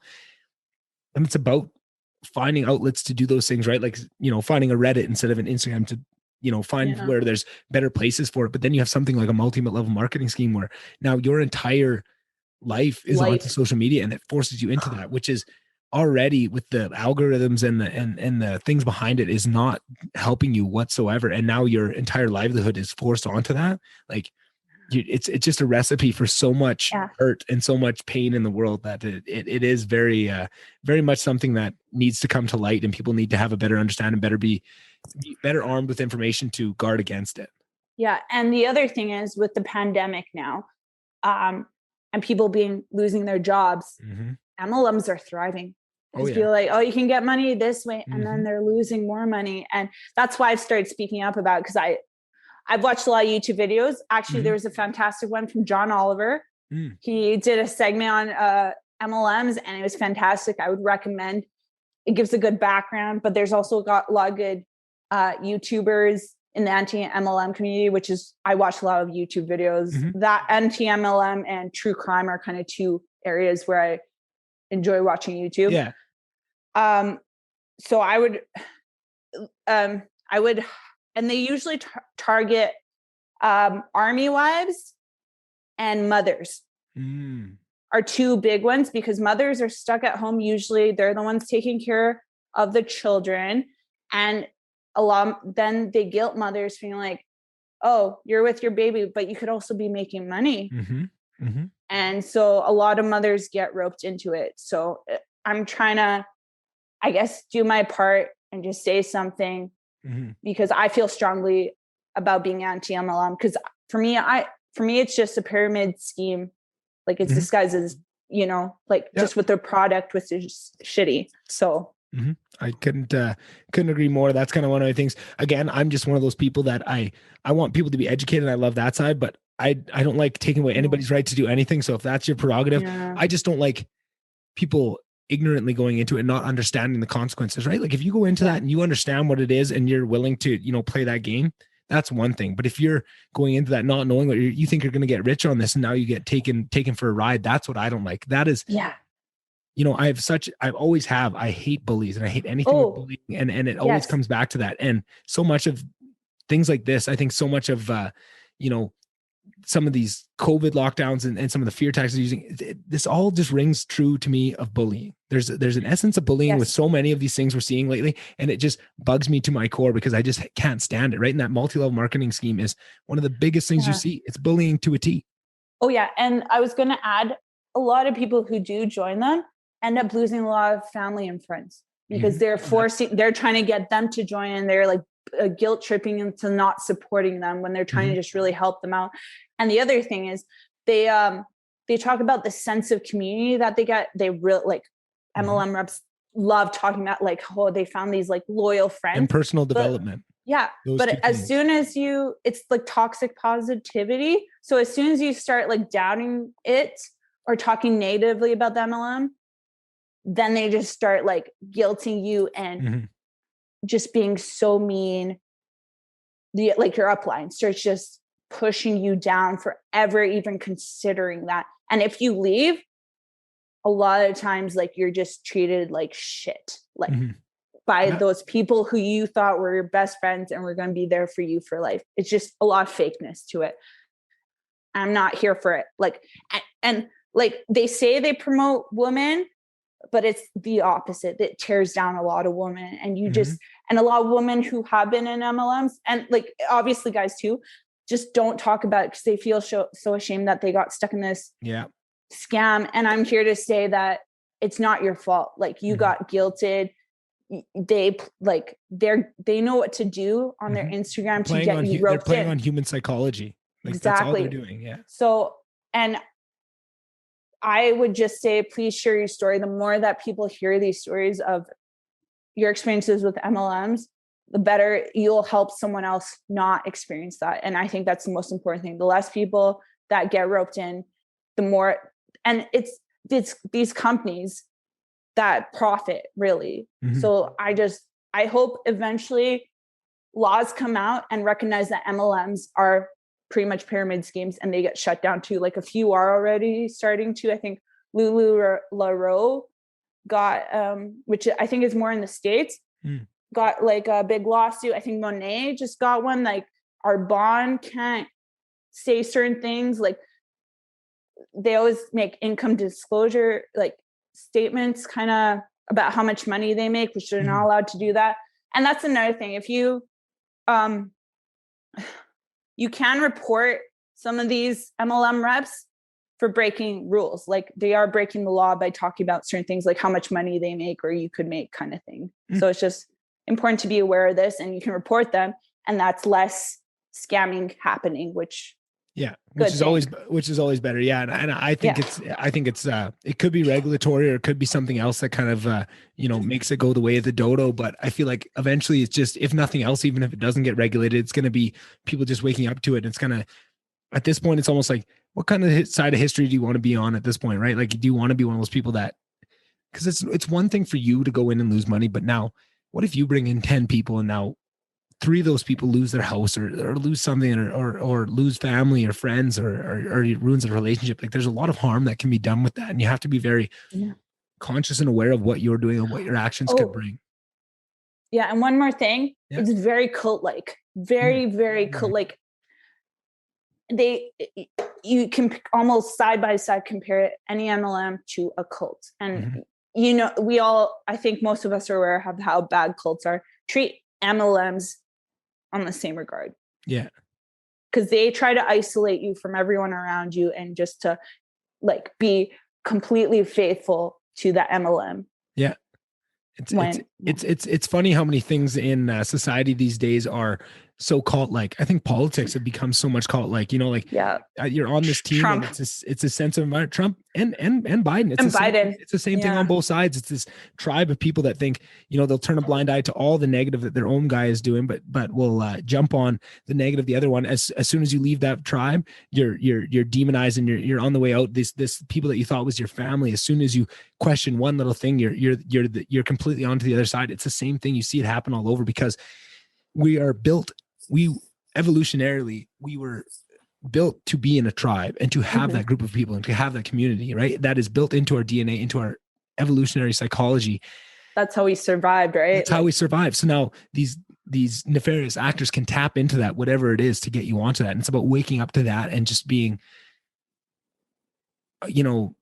aware of your own psychology and what things can be taken advantage of so that you can't be taken advantage of. Right. And you see it happen, if you're not in an MLM, you're in whatever tribe, or maybe it's this one thing. So many people are tied to it and they don't even realize it because it hasn't been framed that way. Right. And as soon as it is, people go, oh shit, that is kind of like a cult. I didn't really think of that way, but until somebody comes in and shows them that way, it's hard for them to see. One of the things I heard you mention there was that you like to watch a lot of, YouTubers. Same with me, podcasters and YouTubers. I feel like that is the one area where you can get content that isn't, going through a multi-million-dollar company and editors and all these people. You're just getting what somebody wants. Who is maybe some of your favorite YouTubers that you follow? Like who's your go-tos? Let me think. So I'll go in terms of like different areas. True crime, it's gonna be Kendall Ray and Danelle Hallen, and then Stephanie Harlow. They're all Stephanie Harlow goes really in depth. I think she just did a Bonnie and Clyde segment. She had 2 parts and there's a third one coming out, which I'm waiting really a lot for, because I've heard of them, but didn't really know much about other that they were like a crime couple. Yeah. And then she also did one on the Manson family. Oh, which, cool. There's a lot to that. Right. And it was so interesting. Have you ever heard of the book Chaos by No. Oh, it's right there. I see it. By Tom O'Neill. Yeah. So if you don't want to read the book, the author, he's been on Joe Rogan. So he was writing this book probably, I don't know, 20 years ago. He started writing a book on the Manson family, and then he started to see all these CIA connections and LSD trials and all this stuff, and this Haight-Ashbury Association where they were bringing these people in, giving them high dose LSD and trying to induce psychosis and induce them to be able to control them and do things. And then Charles Manson had access to all this LSD, and he was using LSD with his acolytes to use the same thing that the CIA was using for years before. It's all connected. It is a crazy, crazy read. I've only gotten into a little bit, but of that podcast, I can't recommend it enough. It will blow your mind, all the stuff that goes into it. Sorry to derail you there. No worries. Yeah. And fun fact about Charles Manson, he lived in one of the Beach Boys' house for a while. I forget who was Dennis. Yeah. Could be. But anyways, Beach Boys. Yeah, but one of them, and they would party in their house and stuff. But it was super interesting because after watching Once Upon a Time in Hollywood, and just finally seeing the backstory and what actually happened, I was like, that's just really interesting. And a few other cults, I finally learned about Jim Jones, and that was insane. In Texas, yeah. And then the other one is Danelle Hallen. She's really good at smaller missing persons cases. Okay. Which blows my mind how many people go missing without a trace and you just never see them again. Yeah. And a lot of it, which is something I feel that we don't talk about, is human trafficking. Yeah. For sure. And it'll blow your mind. It'll make you sick to your stomach when you realize how much of that is going on in the world. It is even in Canada, Edmonton, I think West Ed was a big hub. Yeah. Big events. Still is, every year for the Super Bowl, every year where there's big crowds, it's it's madness that people, like as soon as you start digging into that and going down that rabbit hole and understanding what is happening in the human trafficking world, it will blow your mind. Like Project disgusting. Underground Railroad, if you follow them on Instagram, like I do, you will see weekly they're doing these raids to rescue children, rescue women, rescue, and to arrest these guys. It's absolutely sickening to know how much of that is going on right now, and to realize that all these things we're fighting over, and politicians and right versus left, and Trump, Biden, all this stuff, when that's going on in the world and neither side are championing it. I didn't hear Trump going out about talking about human trafficking. I didn't hear Biden. It's so nothing to them that it's like, man, who do we really think has our best interest at heart? Who's really trying to make positive change in the world? Because it doesn't seem like anybody on the grand stage is really trying for it. They all got their own agendas behind that they're putting forward, right? It's all about money with politicians. We don't even need to get into that. I know. That's what every podcast turns into with me, is just ripping on them. But it's upsetting how many people are being trafficked. It really is. It's a billion, like many million industry. And you see people like Jeffrey Epstein, who I think he was part of that, right? Like this circle, and all these rich guys who will never get their justice served for it, because they can pay it off. And if they get caught in jail, they get killed for it. So the truth never comes out. And it's just frustrating that these rich people can get it. And I think the pandemic has made that evident more than any other time, how rich people just really can get away with anything. They're the ones still traveling. They're the ones breaking the rules. Like you see all these, I'm following a lot of there's all these influencers and famous people having big parties without masks, and in LA too, where it's I think it's the COVID central, and they're supposed to be influencing these young children, and they're saying, oh, I'm sorry for fucking up. You shouldn't party, but I can because I'm rich. So, but don't do it. And it's why are we giving these people who have an influence, this much influence and power, when it should,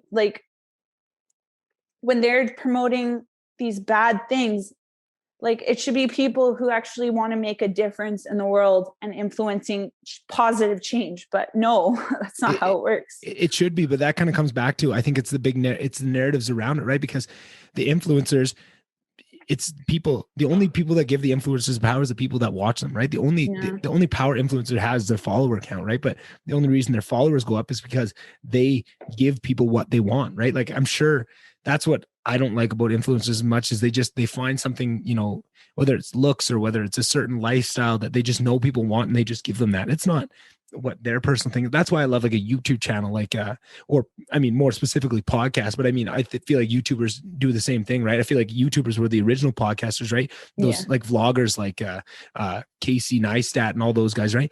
They just were very genuinely themselves and let people into that. And that's what drew people into them. And that's exactly what grew their power. And now those people did good with them because they weren't trying to, sell some lifestyle or some vision of it. They just wanted to do whatever they liked, and then people would be drawn to it. And I feel like that is what's so special. And I feel like we just need to change the narrative of what we value, right? If we value partying and being in LA and going to Boa Steakhouse and all that, that's what these TikTokers are going to do.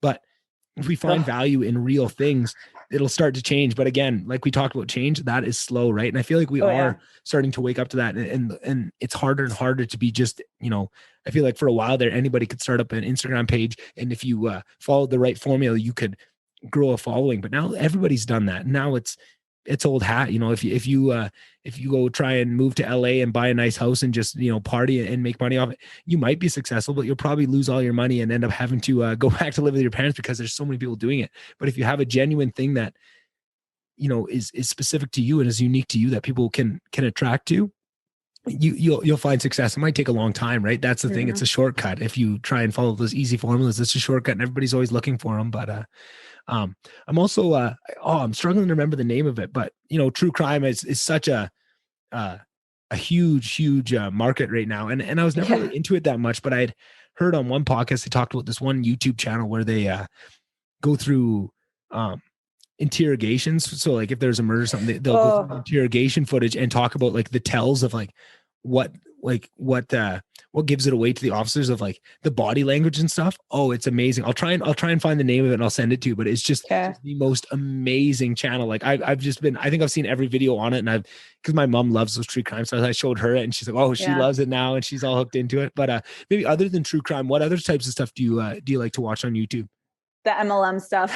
Oh yeah, that's a big one. That's a big one. I still watch it because also they bring out videos of like reps and how they react. And if you ever want to like fully believe how bad MLMs are, just watch a team call.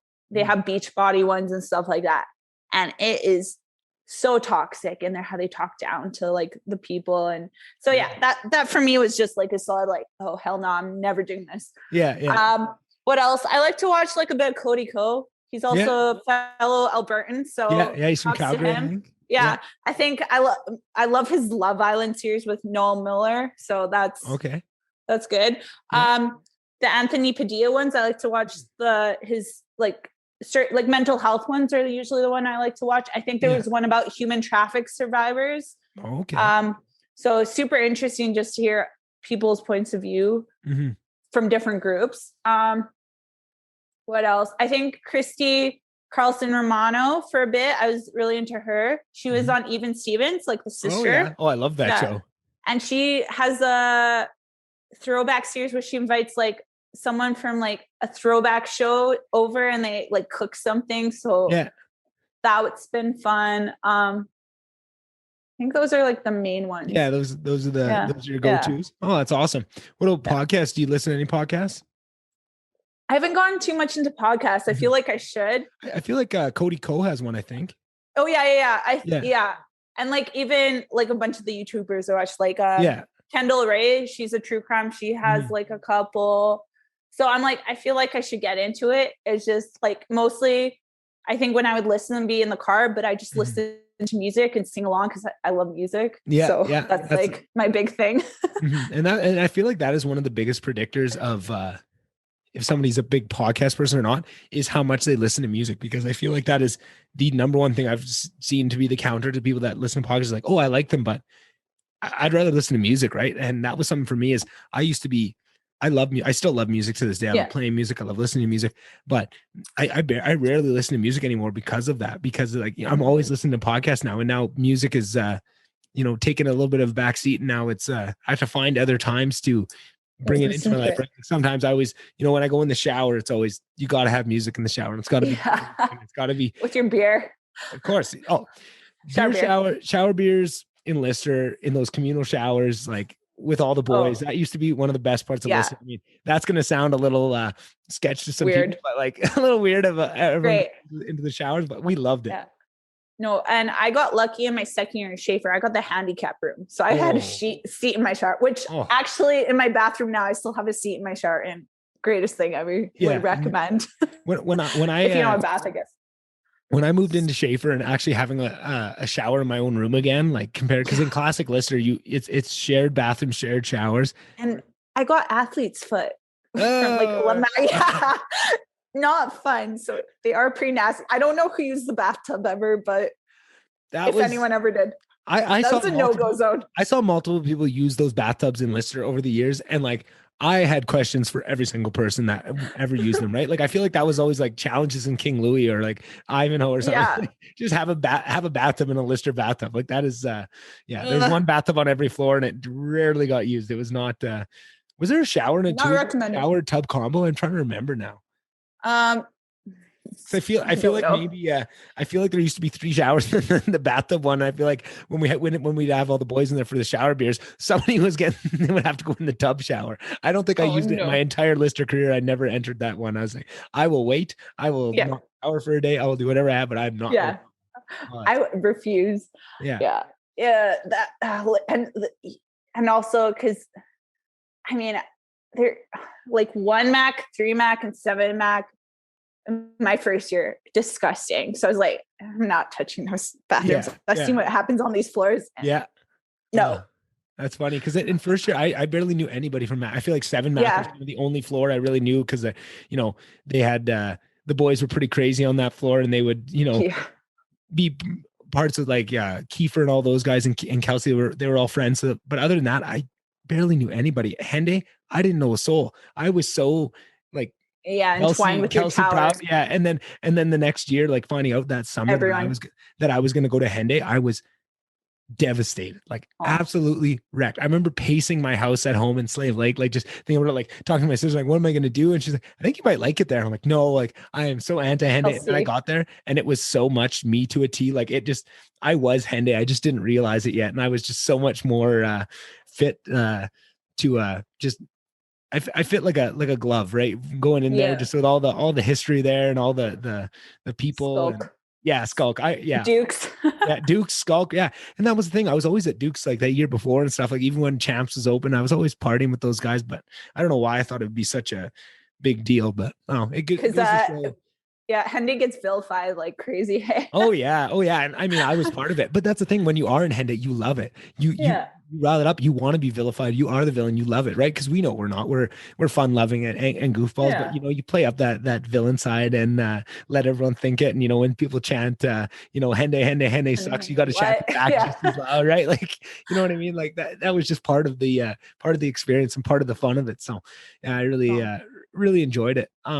One piece I think we said at the start that we're going to talk a lot about it, and then we kind of danced around it all these different ways was mental health, and we kind of never got back into it. But I think we'd be remiss if we didn't dive into it. So maybe I'll start with myself. Mental health was, like I said, not very talked about. Wasn't a very big topic growing up and stuff. And kind of going to university was the first time I was hearing, mental health resources talking about it. Kind of what depression is, what anxiety is, kind of bringing that in and to see other people deal with it. I think at that time I always had a lot of anxiety, but I never had the terminology to say it. I have a lot of anxiety. I still do to this day, right? Like I have and that's why I was so at home in Lister, because I had my safe zone. It was Lister and I never left. I left campus probably under 100 times in my entire university career of 4 years. Like I never left. I was comfortable and I was safe in Lister and on campus, and I knew that area, and I didn't like to leave, and I never do. Even here, like when I would go to travel, like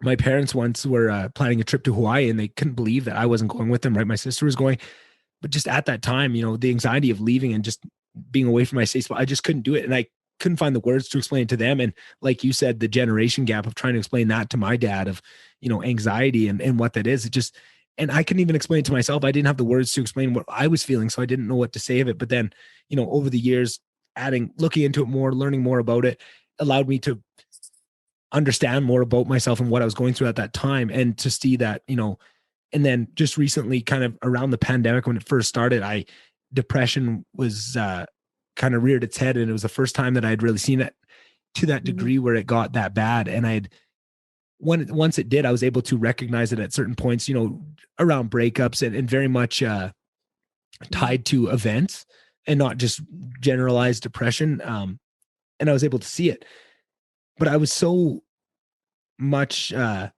because I didn't have the words to say it. I didn't realize that I was dealing with these issues long before they ever manifested to a point where I could, put my finger on them and show them, hey, right now I am depressed. Right. And it is one of those things. But then when I look back through that lens, I could see it at points in my life. And then once I got to that point, I was able to find tools, and I still struggle with it to this day. And it's not something that you ever fix. I think it's just something you learn to work around, and what works for you and what doesn't. You find tools to help you. But I'm just kind of curious for yourself. How was your story? Did you know that you struggled with mental health earlier than that, or was it always something that you knew and maybe didn't talk about and needed to add more knowledge to where you could bring it forward? Yeah. So I know, like at the time I didn't know it because I've never heard of like depression. It was around grade 8. Something like I knew something was wrong with me, because all I remember from that time was I would go to my room and then I would cry as silently as possible so my parents wouldn't hear me. And I would just think bad thoughts. I think I spent a lot of time like writing like poems and I was writing a novel. I started writing a novel, which was insane. Yeah. And I knew something was wrong. I'm like, this is not normal, but I didn't know what to call it because I was only 14 years old. Right. And mental health at that time was not even discussed like at all. And like, I actually have family history. So I did have a family member in my household who also has the same, I think, diagnosis as me. And, but it's still different. It's kind of crazy. Like we both struggle with depression, but it still manifests itself differently, which mental health, like you say, there's no one way to tell. But so, and then I was also being bullied around that time. A big thing is like cyberbullying. That's what really started. I didn't have any friends. So I really felt like the most alone person. And the only thing that got me through was that time was school, because I was doing very well. And I'm like, one day I'm going to get out of this town. And so I'm from Southern Alberta. And I think like I have such a bad association with it because of what I went through, that I don't like going back there, like where my parents live. And I just have this bad impression of it because I've like, there's a lot of religious people. And I also kind of have a bad association with especially Christianity because of my experiences there. But it's so strongly like, that was my first struggle with depression, that I just don't like going back there. Yeah. A lot of time I struggle. Like I like the mountains, but I just don't like it being there at the same time. Cause it's almost like who I used to be. A part of me is still there. And I feel for that girl, but I love who I am now. And it feels weird to feel like that girl again. Yeah. And then after that I went to high school, and weirdly enough, my high school experience was like super chill. Like I was just kind of like a nobody. I went through, got my good grades, only had one like kind of bad experience with somebody who was randomly mean to me, like a girl. And I'm like, okay. Girls are mean. It was just like a backhanded compliment or not a compliment. Like she just said something to me in the hallway. I was like, okay. And then university, my first 2 years when I was in Lister, there were times when depression still manifested myself. Like I remember being in Schaefer, where I was in my bathroom, and I was like, I had these thoughts. I'm like, you know what? If I just like died in here, nobody would realize it because I wouldn't have to leave my room, which is kind of crazy thinking that there's the one guy who committed suicide like a few years later, I think, in Lister, right? Right. Yeah. Happens all the university all the time, like multiple times a year. And that's something that I really don't like how the university handles, and the way they talk about it and the way they kind of shove it under the rug, it always doesn't sit well with me. No. And nobody realized till they started smelling like the body decaying. So I was just like, well, that kind of proves my what my head was telling me at that time, like frick. So that was like second year, but that was just kind of like little bouts of depression. And then I think I took a abnormal psych course. And I know you're not supposed to like self-diagnose. So I tried, but I just like, I remember when we got to the depression topic, I was like, oh my God. Like that sounds like me. So that was kind of when I started like realizing kind of just more mental health stuff. And I think it was third or fourth year, I was severely like depressed. I remember like that year, and it was weird because I was doing like well in school, and I had a job lined up to do an internship, and I had a trip to Poland like all planned out, but I was just like not excited. Like I was just down, and all I was doing every weekend was going out and drinking and partying, almost like I just didn't want to think. And then just like studying, drinking, partying. And then I remember like having my first panic attack, and that was the scariest shit ever. Like I was lying down, and all of a sudden, like I couldn't breathe. And I'm like, what the fuck is happening with me? And then I told my friend, and she's like, well, you can get help like a counselor at the U of A for free. So then I started going to therapy for a bit. And so that was my first time with therapy. Yeah. And did that help at all?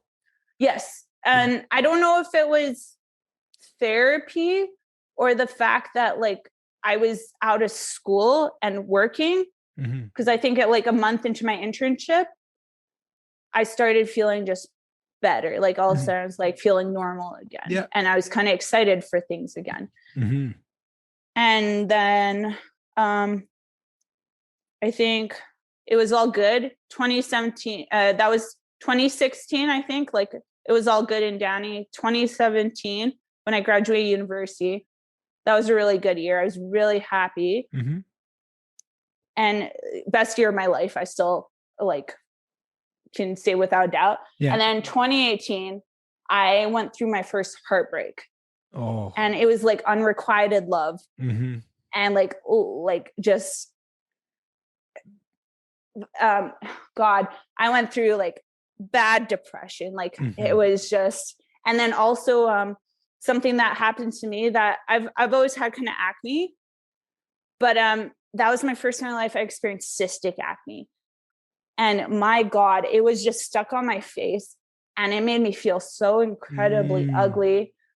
And I legitimately, like, I look back on the 2018 year and I'm like, I went fucking crazy. Like everyone's just like, no, you did. I'm like, yes, I did. Like on social media, you could just kind of see I was speaking up about my mental health, which I kind of am like glad I did, because I started getting conversation. I started getting comfortable with being depressed.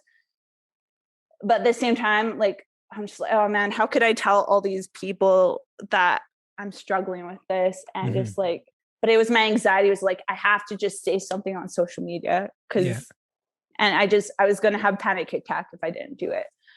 And then towards 2019 and 2018 is like constant depression. 2020, obviously, like I was starting through my core life crisis, and the job I was in, I just didn't feel like I was going anywhere. And I was like, do I want to do this? And then the pandemic hit, and I was thinking of getting a new job at that time, but that was right when things like people are losing jobs. So I was like, well, I'm stuck in this job.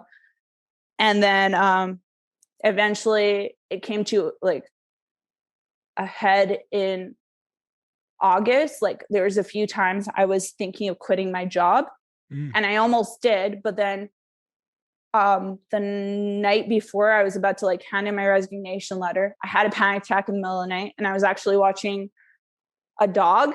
And I just remember like getting up in the middle of the night, just like freaking out. And the dog was like, what the fuck is happening? You could probably feel your emotion and just freaking out too. Yeah.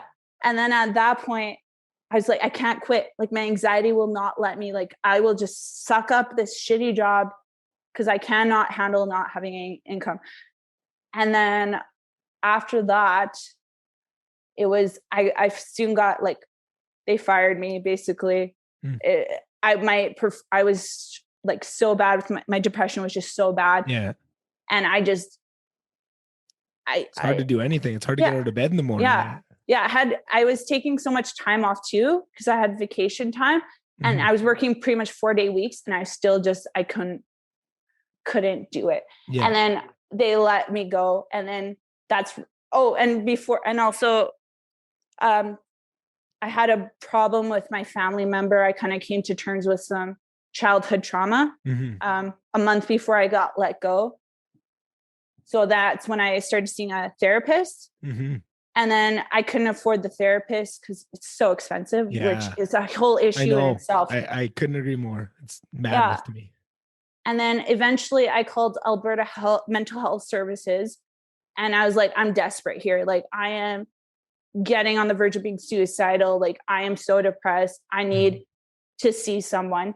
And they got me an appointment with a psychiatrist. Okay. And so they went through like you ask questions and stuff, and you fill out a questionnaire. Yep. And then I got the diagnosis of MDD, which is major depressive disorder. And even my psychologist said, he's like, I think you have persistent depressive disorder. So I was like, okay, cool. There's two now professionals, like, just getting some professional validation. Yes. That what I've been struggling with for years, just, it was a sense of relief. And then this psychiatrist told me, he's like, you can just go to therapy. You don't have to go on medication. And I was like, no, I think I'm at that point. Like, I need medication. Mm-hmm.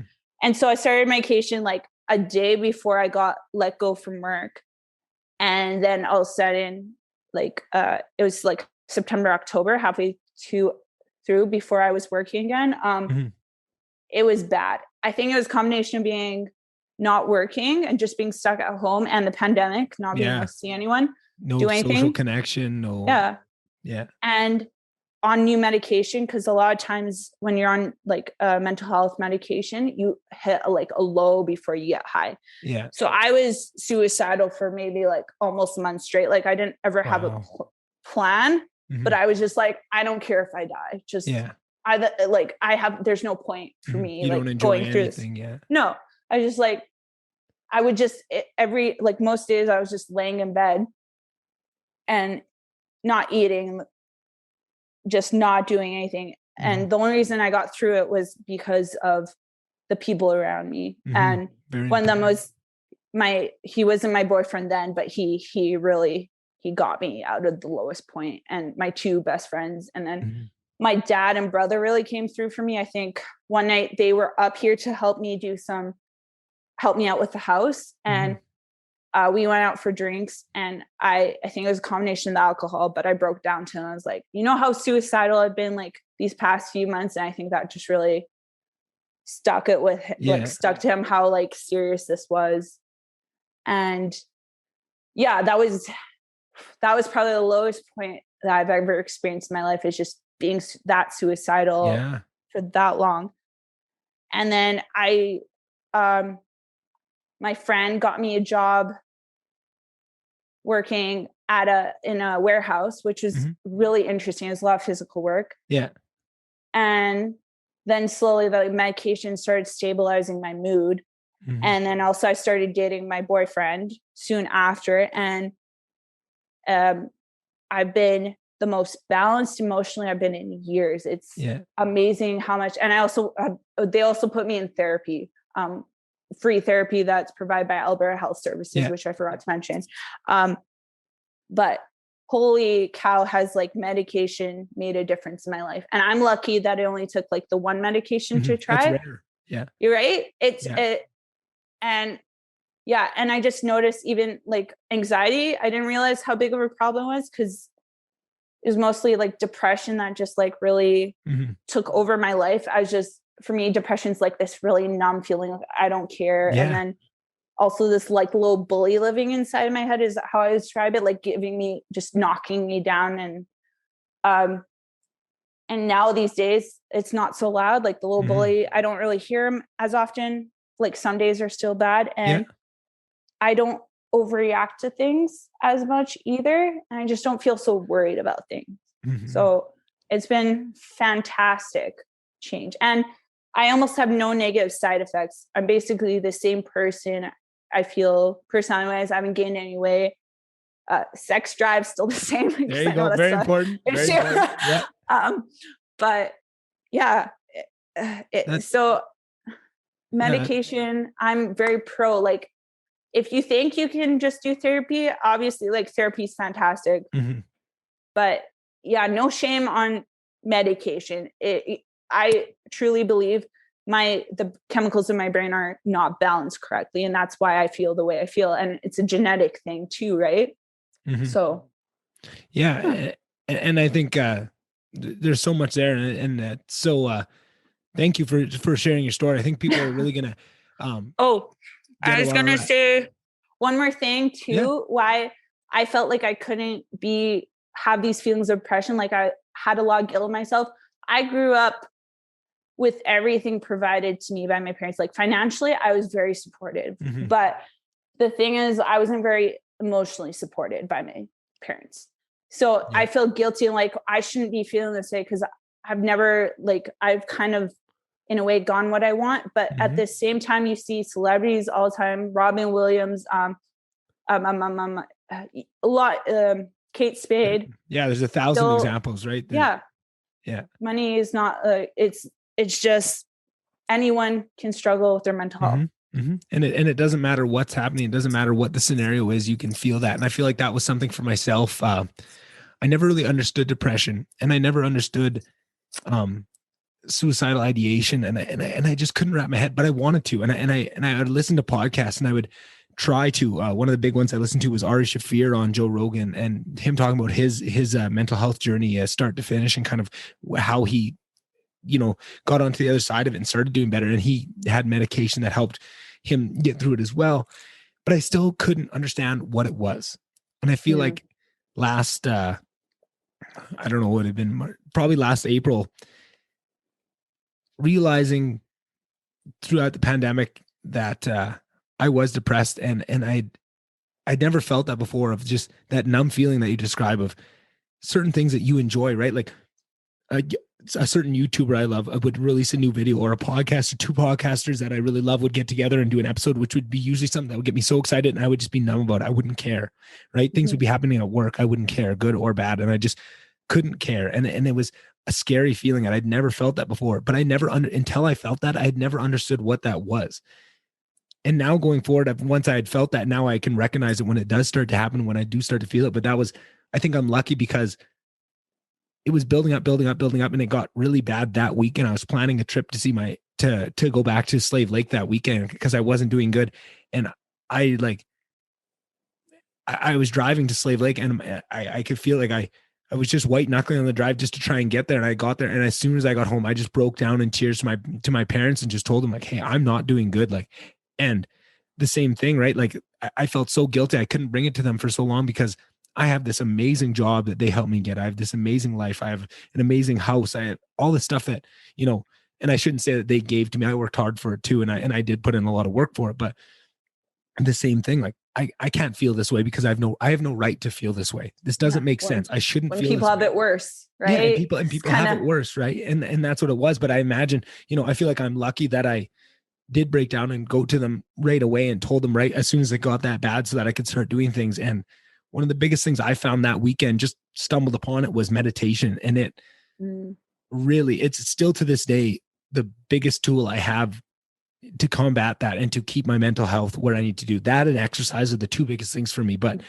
it's so hard. You nailed it. When you get to that point where you're that numb, it's hard to get out of bed, to try and sit there and meditate when you don't feel like to try and do any of these things. It's so tough to do, right? It's easy to tell somebody, oh, go for a run. Like, man, is it tough? Like when you feel that way, you can't get out of bed. And I say I'm like probably one of the most active people I know. And I still feeling hella like depressed. So yes, it helps a lot. And the endorphins are great, but it's a condition. It's no different than a physical condition. Like I have mild scoliosis. You should not treat things differently that way. And with biodiversity, I mean, every human is different, right? Everybody's chemicals are different. So everybody's reaction to things are different, right? Exercise might work great for 80% of people, but there's going to be that 20% where it doesn't have any effect on, right? Meditation might be great for some people. That's why I just like to give people as many resources as you can, right? Like medication might be the way, exercise might be the way, finding a better support system, right? Therapy, I think that is huge. I think therapy always, of all those ones, I think therapy is the number one thing that will help everybody. I think it needs to be more affordable. It needs to be more affordable. And it's a universal right. I think with what society, with where we've gotten to, I think anybody that is willing to do it should have access to it. It blows my mind. I have people that are close to me that have started doing therapy and have talked about it. And we've talked about the gains that they've had. And I love therapy. I would do it. And that was the other thing I did that weekend was I talked to somebody. I got on betterhelp.com, which is an online therapy. And I talked to somebody that weekend when I was extremely depressed, and it helped a little bit. But for me, I have such a big ego, and it's hard for me to give people the time of day, right? Like I got on with this therapist, and after one day I was like, I think I know more than you. Like, I can't take anything seriously. Like I needed someone that I respected, but I have trouble respecting them. But I still do want to find therapists. But since then, I've sat with myself and tried to do it on my own, of taking myself back. Where do these things come from? A lot of my traumas, where they come from, the anxiety I have about leaving the house, like investigating where that came from in my childhood, right? Like every time we traveled, every time we left the house, it was a fight. And there was so much trauma around trying to pack up and get out the door that it happens now. Even if we're going to Edmonton for a weekend, me and my girlfriend, and we're late getting out the door, I have like so much anger that comes up, and I don't like who I become because I know that. But in sitting and doing that work, which I think is what therapy does, is it helps prompt you to get to these places, and you can do it on your own, but it's so much easier with somebody to help you that is trained in this and knows what signs to look for and knows what buttons to press and knows when to pull back when it's too much and you can't handle it. You need to wait till next week to dive into this. It's just so much nicer to not go through it alone. And I feel like that is something that I would tell everybody. And I'll try and find the podcast to link it in this one, but this podcast changed my life. It was it's called Wife of the Party, who's it's Leanne Kreischer. She's the wife of Bert Kreischer, who's a comedian, and he's extremely funny, great, talented guy. But she started a podcast because she got to a point where she felt like she had given up all her dreams to help him pursue his, and she never really got to do something. And she just decided on a whim at a kind of a low point in her life to start her own podcast. And it's amazing. She's so good at it. And she's from I think Georgia or Alabama, just a good old country girl. And she's amazing. I love her. But she had on I think a therapist and one of her friends, and they talked about the process of finding a therapist and everything you go through and medications and trying different ones. And they just lay it out start to finish of what you're going to go. If you do want to get on the path of finding a therapist, this is what you're going to go through. You're going to, you're going to find some people that you don't connect with. You're going to have to try multiple people. These are what you should look out for. These are the signs of a good therapist or a bad therapist. And it took so much of the fear away for me of what therapy was, that I would recommend this podcast to anybody. And like I said, I'll try and link it to put it in the show notes for this episode, because if anybody is thinking about going to therapy, I would say that primer, it's maybe an hour and a half. And it makes it so much less scary for that process of what therapy is, and gives you a little bit of, this is what the first couple of times should be like. And right. And you're going to feel this and you're going to feel that. And it just made it so much more approachable to me. And I feel like things like that would help take away some of the taboo about what therapy is and help make it more affordable. Needs to be the thing. You nailed it right there. Like, it needs to be more affordable. It's absolutely criminal almost that it's not. And, but then it would help. Yeah, I was going to say, it would help a lot of like societal issues. Just for sure. Like a lot. Exactly. That is one of my biggest arguments. Is I think a lot of times I like to think of things in terms of human capital and what we have available as a society. What can we bring to the table? What at our max capacity, what can we accomplish? And I feel like so much of that is hindered, where if we had, therapy available to people, we would be able to level up and access so much more of that human capital that is, stuck in bed, depressed or afraid to leave the house because they're so anxious. Right.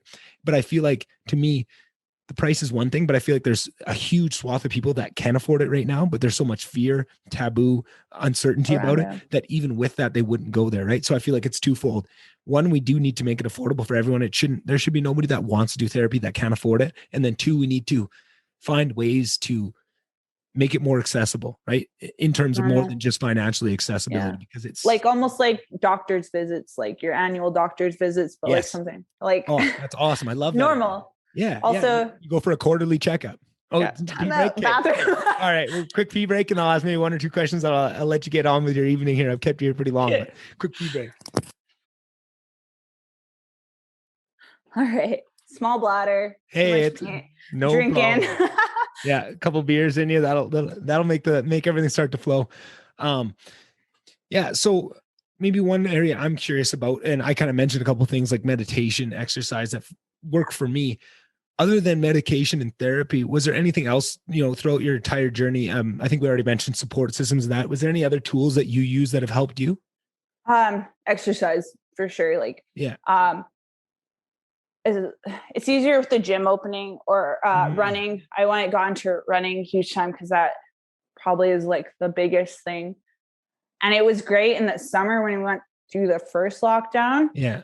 When I could just run, like I ran a few times a week, and that was great. And now like winter, I it's been a mild winter, so I think I could have. I'm just kind of making excuses. Yeah. And also like my motivation is just starting to come back after like my really low point. Right. So I'm finally being able to get things done again that I've been putting off for a long time. Yeah.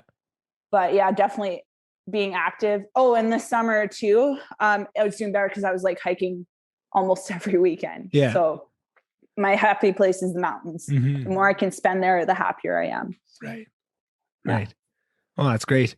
Yeah. And I feel like another piece to this, just to add to people, is when we talk about tools that help, right? It's not a silver bullet. It's not something that's going to make you better, right? But it's the combination. Maybe exercise only makes you feel 5% better and you still feel pretty shitty, but maybe also meditation makes you feel 5% better, and talking to somebody, a weekly phone call with somebody that you really like to talk with, maybe that helps 5%. And a combination of all those tools in congruency can make you feel enough to keep going and make a swing at it. Yeah. And sometimes I would write in my journal, like I have my thoughts journal where I just get everything out. I've been doing that a little less. I should probably do it more, but that's just, I write everything that comes out of my head because I have so many thoughts coming in my head. I think that's why I talk so much when I have thought, because I just don't want to think on it too much, or else then I go to dark places. Yeah. Just get it out, right? Yeah. Just let it out so I don't think about it too much. I think journaling is one of the most powerful, easily accessible things that everybody has access to. And I think would change the world. I feel like journaling is therapy, right? It's self-therapy. It's just getting your thoughts out on paper. And I feel like so many people that I follow, one of the people that really changed my life when I graduated and found podcasts was Joey Diaz, who's a comedian that was, his dad died of a heroin overdose when he was, a very, very small child. His mom died of an overdose, and he was high on acid at 15 and found her on the floor, and was just living on his own from that time, and got really heavily into cocaine himself, and was, just a thief, and went to jail for armed robbery, and just had this absolutely crazy life. And is one of the most beautiful, compassionate people on the other side of it, and has so many life lessons and has been through so much. And he talks about that all the time, of just, he's really old school. Like, he's from New York. Like, therapy is not for him. He always says, like, no, like, dog, like, you don't go to therapy, dog. You just get a journal and you write down, and he talks about that. But like, he's so smart. It sounds crazy because like of the voice it's coming out of and how rough it sounds, how he talks about, there's so much wisdom in it.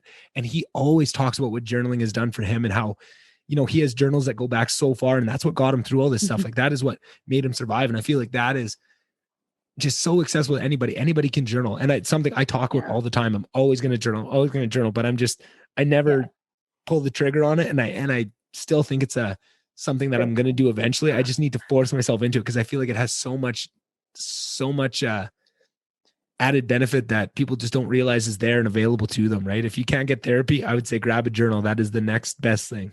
Yeah. And it's funny because I just think of like little elementary school me who would just write her thoughts in her journals. And I still have some that I just find to read, and she would just write all her feelings. So like, yeah, do that. But you're a little elementary school and just like self, and just write all your feelings on paper, get it all out. And it can be like your friend, like at least you're getting it out and not internalizing it. Because when you internalize and keep it in, that's the most harmful thing you can do for yourself. Yeah. And it also allows you to see insights that you wouldn't be able to. People lie to themselves. It's how we survive, right? Like, we have to be able to compartmentalize to get through the world, right? If we didn't, we would just think about the fact that we're going to die one day, all day, every day. That's what we would do. Our brain is designed evolutionarily to be able to compartmentalize these things that aren't beneficial to you, but that also allows us to lie to ourselves about these things and to cover up traumas. And that's why, like sexual assault victims are able to, at points completely block it out, and they don't even have the power of the mind is absolutely amazing. But what writing it down allows you to do is see it from a different angle, and allows you to see connections that you're missing, and help you to learn about yourself in ways that is going to be extremely beneficial to you. And I feel like that's something I've talked about a lot on the podcast, is doing the work of, figuring out where your traumas come from, where they lie, what happened as a kid that made you feel these things, right? Do you have anxiety about a certain thing?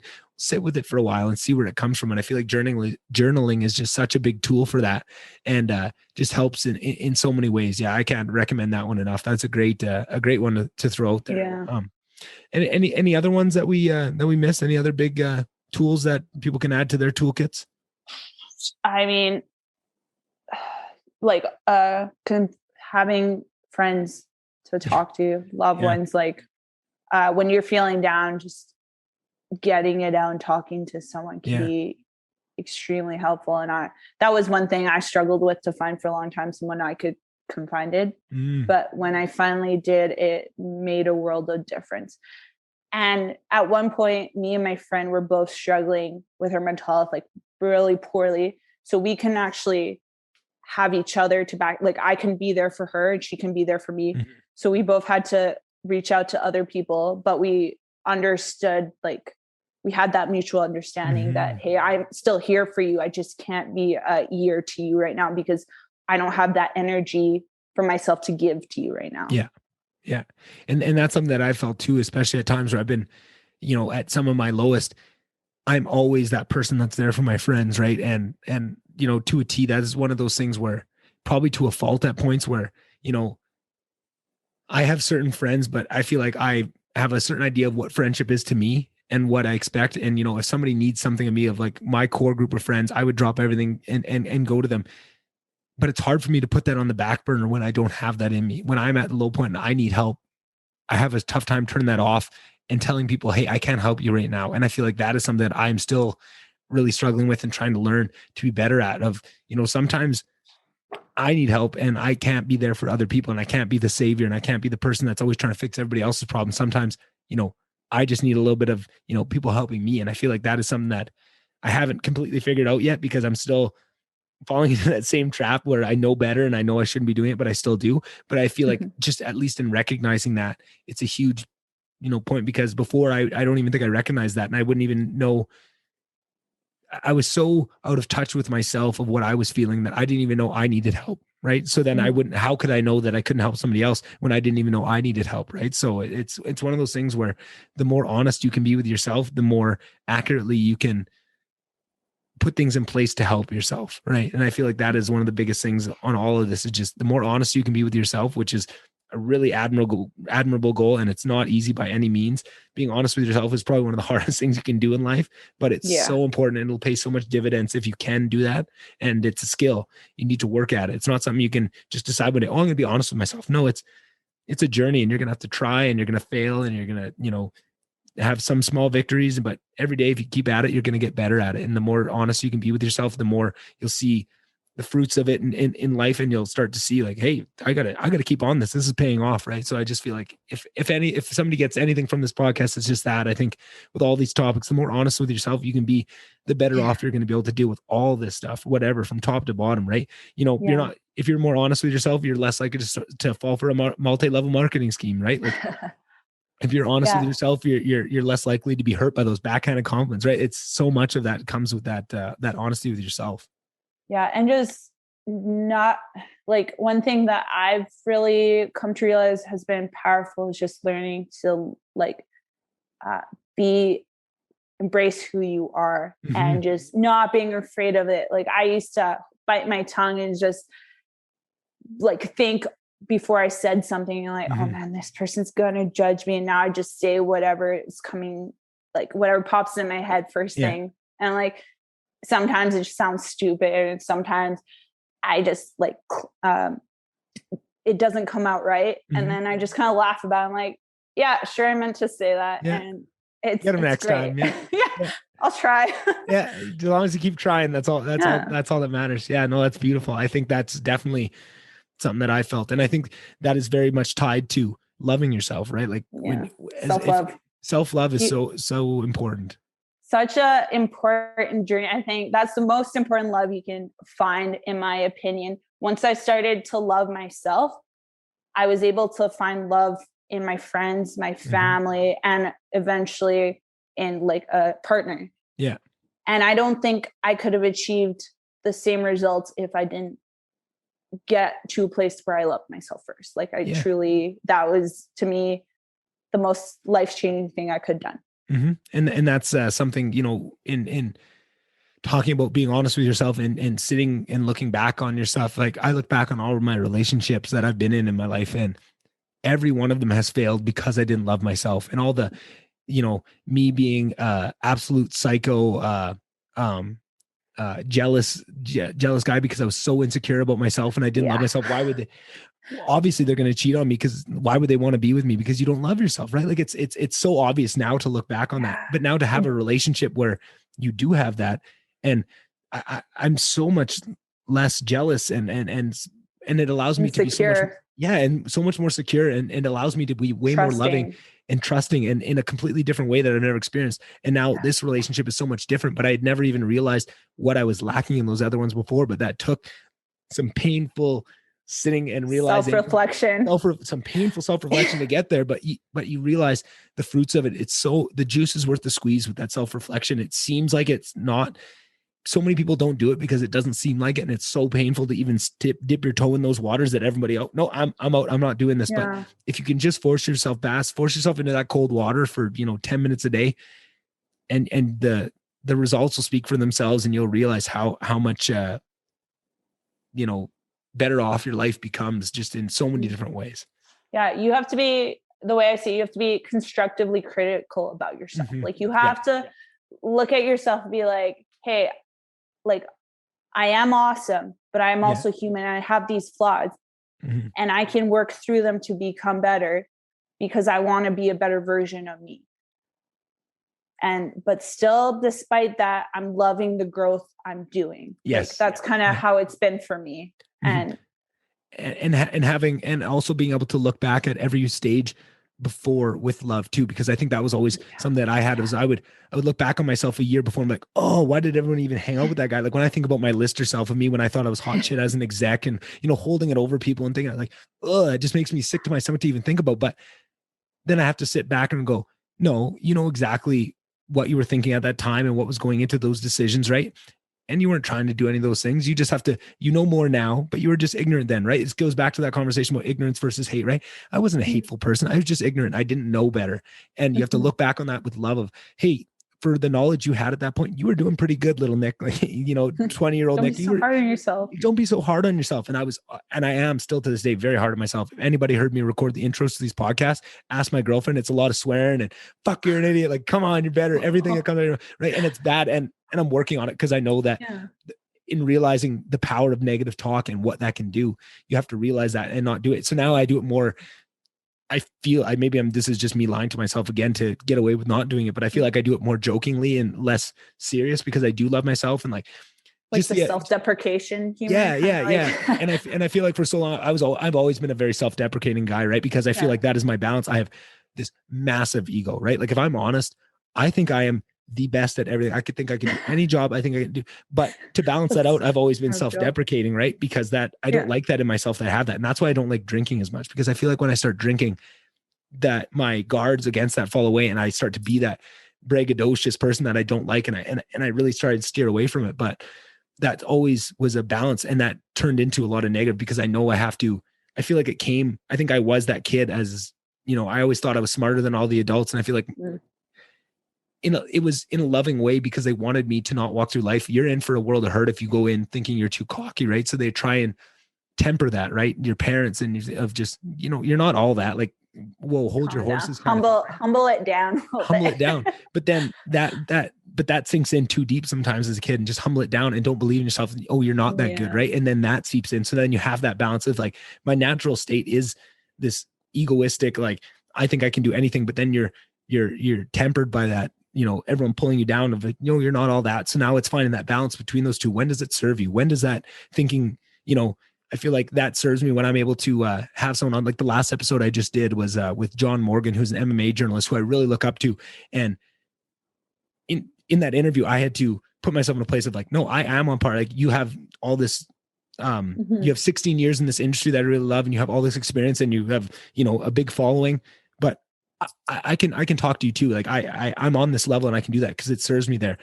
And then there's times where it doesn't serve you. You just need to be honest with yourself enough that you can find those times when these pieces of yourself serves you and when it doesn't, and be able to separate that out and use your attributes wisely. But that all comes with that self-reflection. And unless you do that, you're not going to be able to understand yourself enough to know that stuff. And you're just going to be letting your ego drive the bus, and wherever it goes, you're along for the ride.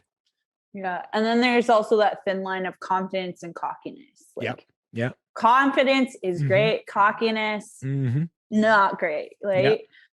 And so I also feel the same way. I feel like I pump myself up all the time. It's like, I'm smart. I'm hot. Like all this stuff. Like I have a great personality. People love me. I'm funny. But I'm like also aware, like, there's people out there who don't like me, and that's okay. And like, and Yeah. I struggle with that one so much. That one, yeah. I need everyone to love me. That was always my thing. And yeah. And if I ever felt that somebody didn't like me, because I'm a loving person, I love everybody. I very rarely dislike people. But as soon as, in Lister, there's a couple people that did nothing to me, but I always had a contention with because I always felt that they didn't like me. So then my automatic was just to not like them. Like just because, and the only reason I didn't like them was just because you don't like me. And I feel like, oh, what right do you have? I'm amazing. How can you not like me? Right. So then I'm not going to like you. And it was so backwards to think of that. And then so many of those people now, a couple years later, like a couple people I've just been DMing on Instagram of people I didn't like, or I thought I didn't like in university, right? Like I was talking to one of my friends, and I was saying like, oh, this person like in Lister, I don't think they ever liked me, right? Like I always got a vibe that didn't like you. And he said to me, no, he was just baked all the time. Like he just was always and I'm like, and I thought back on it and I'm like, maybe you're right. Like maybe it wasn't me. But then I projected that he didn't like me on him. So then it was contentious but that was all coming from me. It wasn't coming from him. I just talked with this guy like all week and he's an awesome guy. And we were, talking and like have so much in common and stuff. And it's like, oh, I'm such an idiot. Like this is, like, what was I thinking all these things? It's just all these narratives around you that are so not true. And that's, so much of the time when you feel something coming from someone else, 90% of the time it's you reflecting something you're feeling inside onto somebody else. Right. And that piece of understanding of knowing that helps take so much of the pressure off of day-to-day interactions of like, you always think people are looking at you, but they're thinking about themselves. Everyone is selfish on the inside. They don't care what you're doing. As long as you're not laughing at them, they don't care. They didn't even notice what's going on with you. Right. Like it's, And then I always like a lot of time growing up, which I'm still working on, is I have a jealousy issue. I do. Like I'm always comparing myself. I think that's also like, you're always comparing yourself to someone like, that was a big problem for me on Instagram. Like I was comparing how many likes I was getting for a long time, which is why one of the reasons I quit for that year, which was probably one of the best things I could have done for myself too. But yeah, I was always a very jealous person growing up because of how insecure I was. Like I never felt pretty enough. I never felt smart enough. I just never felt good enough. And it wasn't until I got to that point of loving myself that jealousy has started to dwindle. And I still catch myself being like comparing and being jealous and like, Natalia, it's okay. Like you can both be good at this one thing and you can be at the top. Like let's appreciate someone when they have these accomplishments too. Cause we don't have to tear people down and be like, I have to try to do better than this person. It's like, no, just let's all be like, let's all cheer each other on for our accomplishments, instead of trying to tear people down. And that's something I really struggle with. So I'm working on it. Yeah. Same here. They say comparison is the enemy of happiness, right? Like as soon as you start comparing yourself to someone else, and I'm extremely guilty of that. And I've always had a weird way of doing it too. Cause I always had this real hang up on age, like I would compare, but I'd also compare like, oh, you've done this much, but you're 2 years older than me. Okay. Well then by that time I get there. Right. I'm not free of this. I do it all the time. I look at other podcasters. Okay. How old are they? Right. Like I'm ahead of the game. Like when I first started, one of the biggest things I hung my hat on and I thought was just like a huge piece of my core being, or what is the best way to say this? Like when I started this job that I'm doing now, I was 23 years old and I had, like 50 some employees. I had a lot of responsibility and I hung so much of that. Like, I'm doing this at this age, right? It wasn't anything about the accomplishment or the work I was doing. It was, I'm doing this at this age. I'm ahead of the game. I'm doing all this stuff. Right.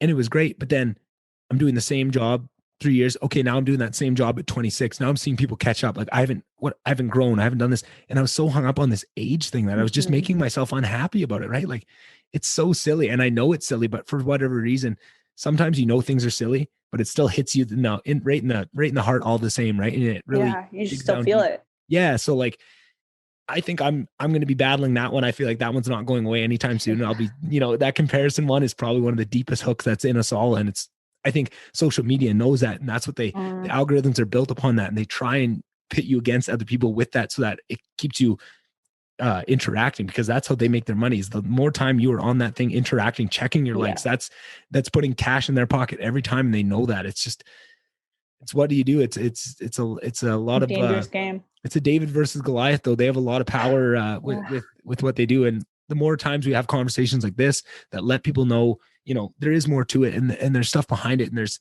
things you can do, and there's ways to find true happiness that isn't in likes or isn't in, creating a fake life. Exactly. And that I hope like once things get back to like we can go out to do stuff, I hope to be like off of Instagram again. Yeah. And just sticking with, it was Visco and Reddit, because that was just, I found myself like not posting on my stories, like just living in the moment. I went like on a trip to Costa Rica by myself, which was fantastic. I didn't have Instagram then.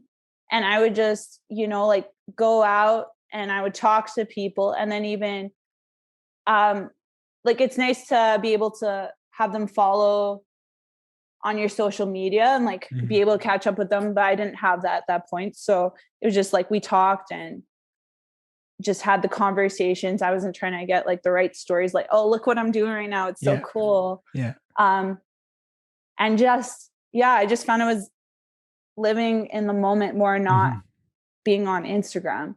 Yeah. And not trying to get the right photo for likes too was a big thing. Yeah. And I think that's something that probably, I'm sure everybody listening will feel that at least a little bit, right? I think that's something everybody struggles with. And then another thing I've been like following on, been aware of too, is how much editing goes on in photos, like to have that smooth skin and how fake it is. Like I follow Instagram reality on Reddit, like that subreddit. It's just really like opened my eyes, especially one thing that I always felt insecure about was how well like people did their makeup. And it didn't even cross my mind that a lot of those people edit their photos, make their makeup look just this glam thing. And I was like, why can't I ever achieve it? And I'm like, oh, that's because they edit the shit out of it. Yeah. And same with plastic surgery and filler and all that. I have no issue with people doing that. What bugs me is like the Kardashians who claim they don't get it. Yeah. Like if you get it, all cool, but just be open about it and let people know that you have to do this stuff to get to look like I do. Yeah. So that's something that bugs me about Instagram too. Yeah. I think there's so much about it that is negative. And I think with social media, you just got to consciously try and find ways that you're using for positivity and trying to bring healthy habits with it. Right. And I feel like one of the big things I do is on my phone, I put it in black and white mode for most of the time. Right. And I just have it on like a triple tap setting on my iPhone so that it's click. So if I need something for work where I need to see color, I can. I'm also colorblind, so it doesn't affect me that much. But the like that temptation to go back to Instagram and stuff is so much less. You can feel it because they use algorithms is one thing, but they also have a lot of they use certain colors and certain bright things and notifications to hook you in. It's all designed to, and just that small change of just, taking it from color to black and white is, I couldn't believe what an impact that has of just that constantly going to your phone. Like sometimes I feel like a robot. It's just that automatic go. Like at first, the first thing I did was I put all my social media in like a folder, like 4 pages over. So I'd have to swipe to it. Right. And at first that I was awesome. Why am I swiping over? I'm not going to I'm going to keep doing something else. And I wouldn't do it. But then you get used to that. And now it's normal to swipe over that many times to do it. And then it was the colorblind thing. Okay. If I put it in black and white, I won't go to as much. And then, but you get used to it all, right? It's a dangerous game. You just got to be conscious of it. I think the only thing that I would tell people is just as long as you're conscious about it and as long as you are aware and you're not just blindly going to it all the time without even thinking of the consequences and not even thinking it's affecting you at all, that is where the real danger lies, where people don't even realize the effect that it's having on them, right? As long as you realize it and you're conscious of it, that's your prerogative. Sometimes it's, social media has a lot of bad things, but sometimes you just need it. And that's what you need in that day. You just need that benefits too. It's benefits, right? So to me, again, like I said, pretty much at every point in the podcast, I'm someone that I want everybody to be able to do whatever they want, but I just want them to be educated and know the consequences of it and be fully aware. Yeah. Is there, we covered a lot. We covered a lot of territory today. Yeah. I mean, I was just thinking I was about to dive into your trip to Costa Rica and ask you a whole bunch of questions there. But I think I'll have you here all night and I won't even get to eat dinner. So maybe is there? We'll save that for the next time you come on, and hopefully next time we can do it in person. And those episodes are really fun to do. I mean, this is great too on Zoom. Yeah. Something about the in-person, we'll get you in the studio and we'll it's way better, just the atmosphere here. Yeah, and just being able to read off body language. And the other thing too is just mid-conversation be able to just add something or not interrupt. I mean, it is kind of interrupting, but just to add something to the conversation, whereas with the leg of Zoom, it kind of creates a little bit of an extra break. So next time we'll definitely get you on in person, unless there's anything we missed. Is there anything that we need to bring up or that we would be remiss to not talk about?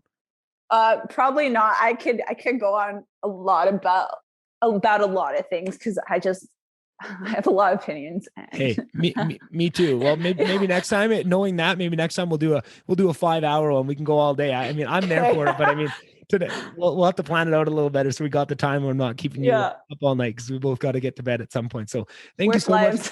Yeah, exactly. Thank you so much for coming on. Thank you for being so brave to talk about in such a deep and vulnerable way, because I feel like that is what really helps. I feel like we talked about, you can read statistics, watch infomercials on it. It doesn't connect like somebody telling their real story. And I feel like there's going to be a lot of people that listen to this, hear that, and are able to make an actionable change. And I feel like that is something not a lot of people get to say, that they've helped people make actionable change in their life. And I feel like me and you both did that today with this conversation. So thank you so much for coming on. It was also secretly very enjoyable for me. So I mean, not selfishly, not secretly. That's what I was selfishly. Yeah. I really enjoyed it too. So thank you personally, and for all the people that get something out of it. Yeah, I had a great time too. I love these deep kind of conversations. Like I'm an introvert through and through. So small talk exhausts me. And but I can go on for hours if we're talking about like meaningful topics that I feel need to be addressed more. So I love it. You took the words right out of my mouth. I feel the same way. Feel the same exact way. People always get mad at me. They're like, "Oh, you never want to talk." I was like, "Well, if you want to actually let's talk. If you want to talk, do you want to talk or do you want to talk? I'll talk all day. Yeah. Let's go to the deep shit. I'll be here all day. You won't get rid of me." But that's awesome. Well, thanks, Natalia. That was so much fun, and we'll definitely do it again soon. Yeah, I would love that. All right, sounds good. Right. Talk to you later. Have a good night. Bye. All right. Hope you guys really enjoyed that episode like I did recording it. I enjoy all these recordings, but I think some of them just really stick out as ones that are going to be impactful and one are going to help people. So if you did listen to that, I really hope you enjoyed it. Thanks for sticking through all the way to the end. Like we say every week, we're always looking to make the podcast better. If you have any feedback, please send it my way. If you just want to chat about an episode, I'd love to talk about this kind of stuff. You'd never be bugging me if you want to send me a DM on any of this stuff. I like to respond to all that and get into conversations. If you hear any topics on here that it looked like I was excited about and you know a little bit about that subject and you want to talk about it, maybe you're not ready to come on the podcast yourself, you just want to have a chit chat about it, definitely reach out. That's awesome. And like I say every week, if you could follow the social media pages, that really helps out the podcast. Telling a friend, that's how these things grow. It's all word of mouth. If people don't share it, people won't hear it. That's kind of how it works. And I'm thankful for all you guys. So because of that, pretty much the only reason the podcast is having the success that it is from you guys that are listening. So thank you so much.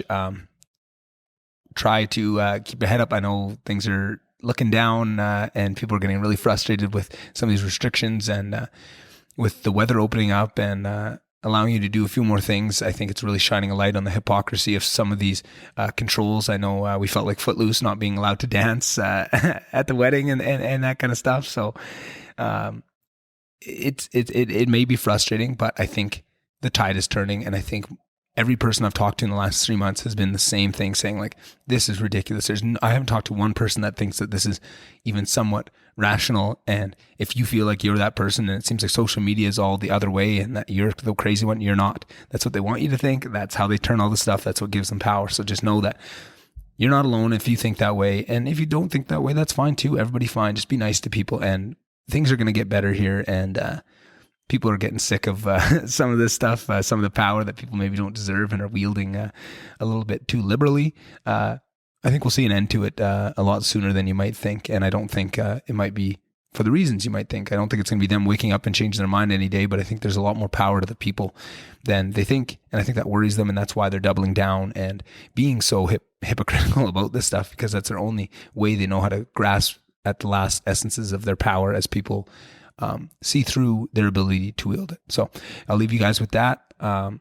Be loving to your neighbors, be loving to your friends. Tell them I love you, even if you're a guy and your friend is a guy. If you love them, tell them you love them. All right. Love you fuckers. See you next week. Bye.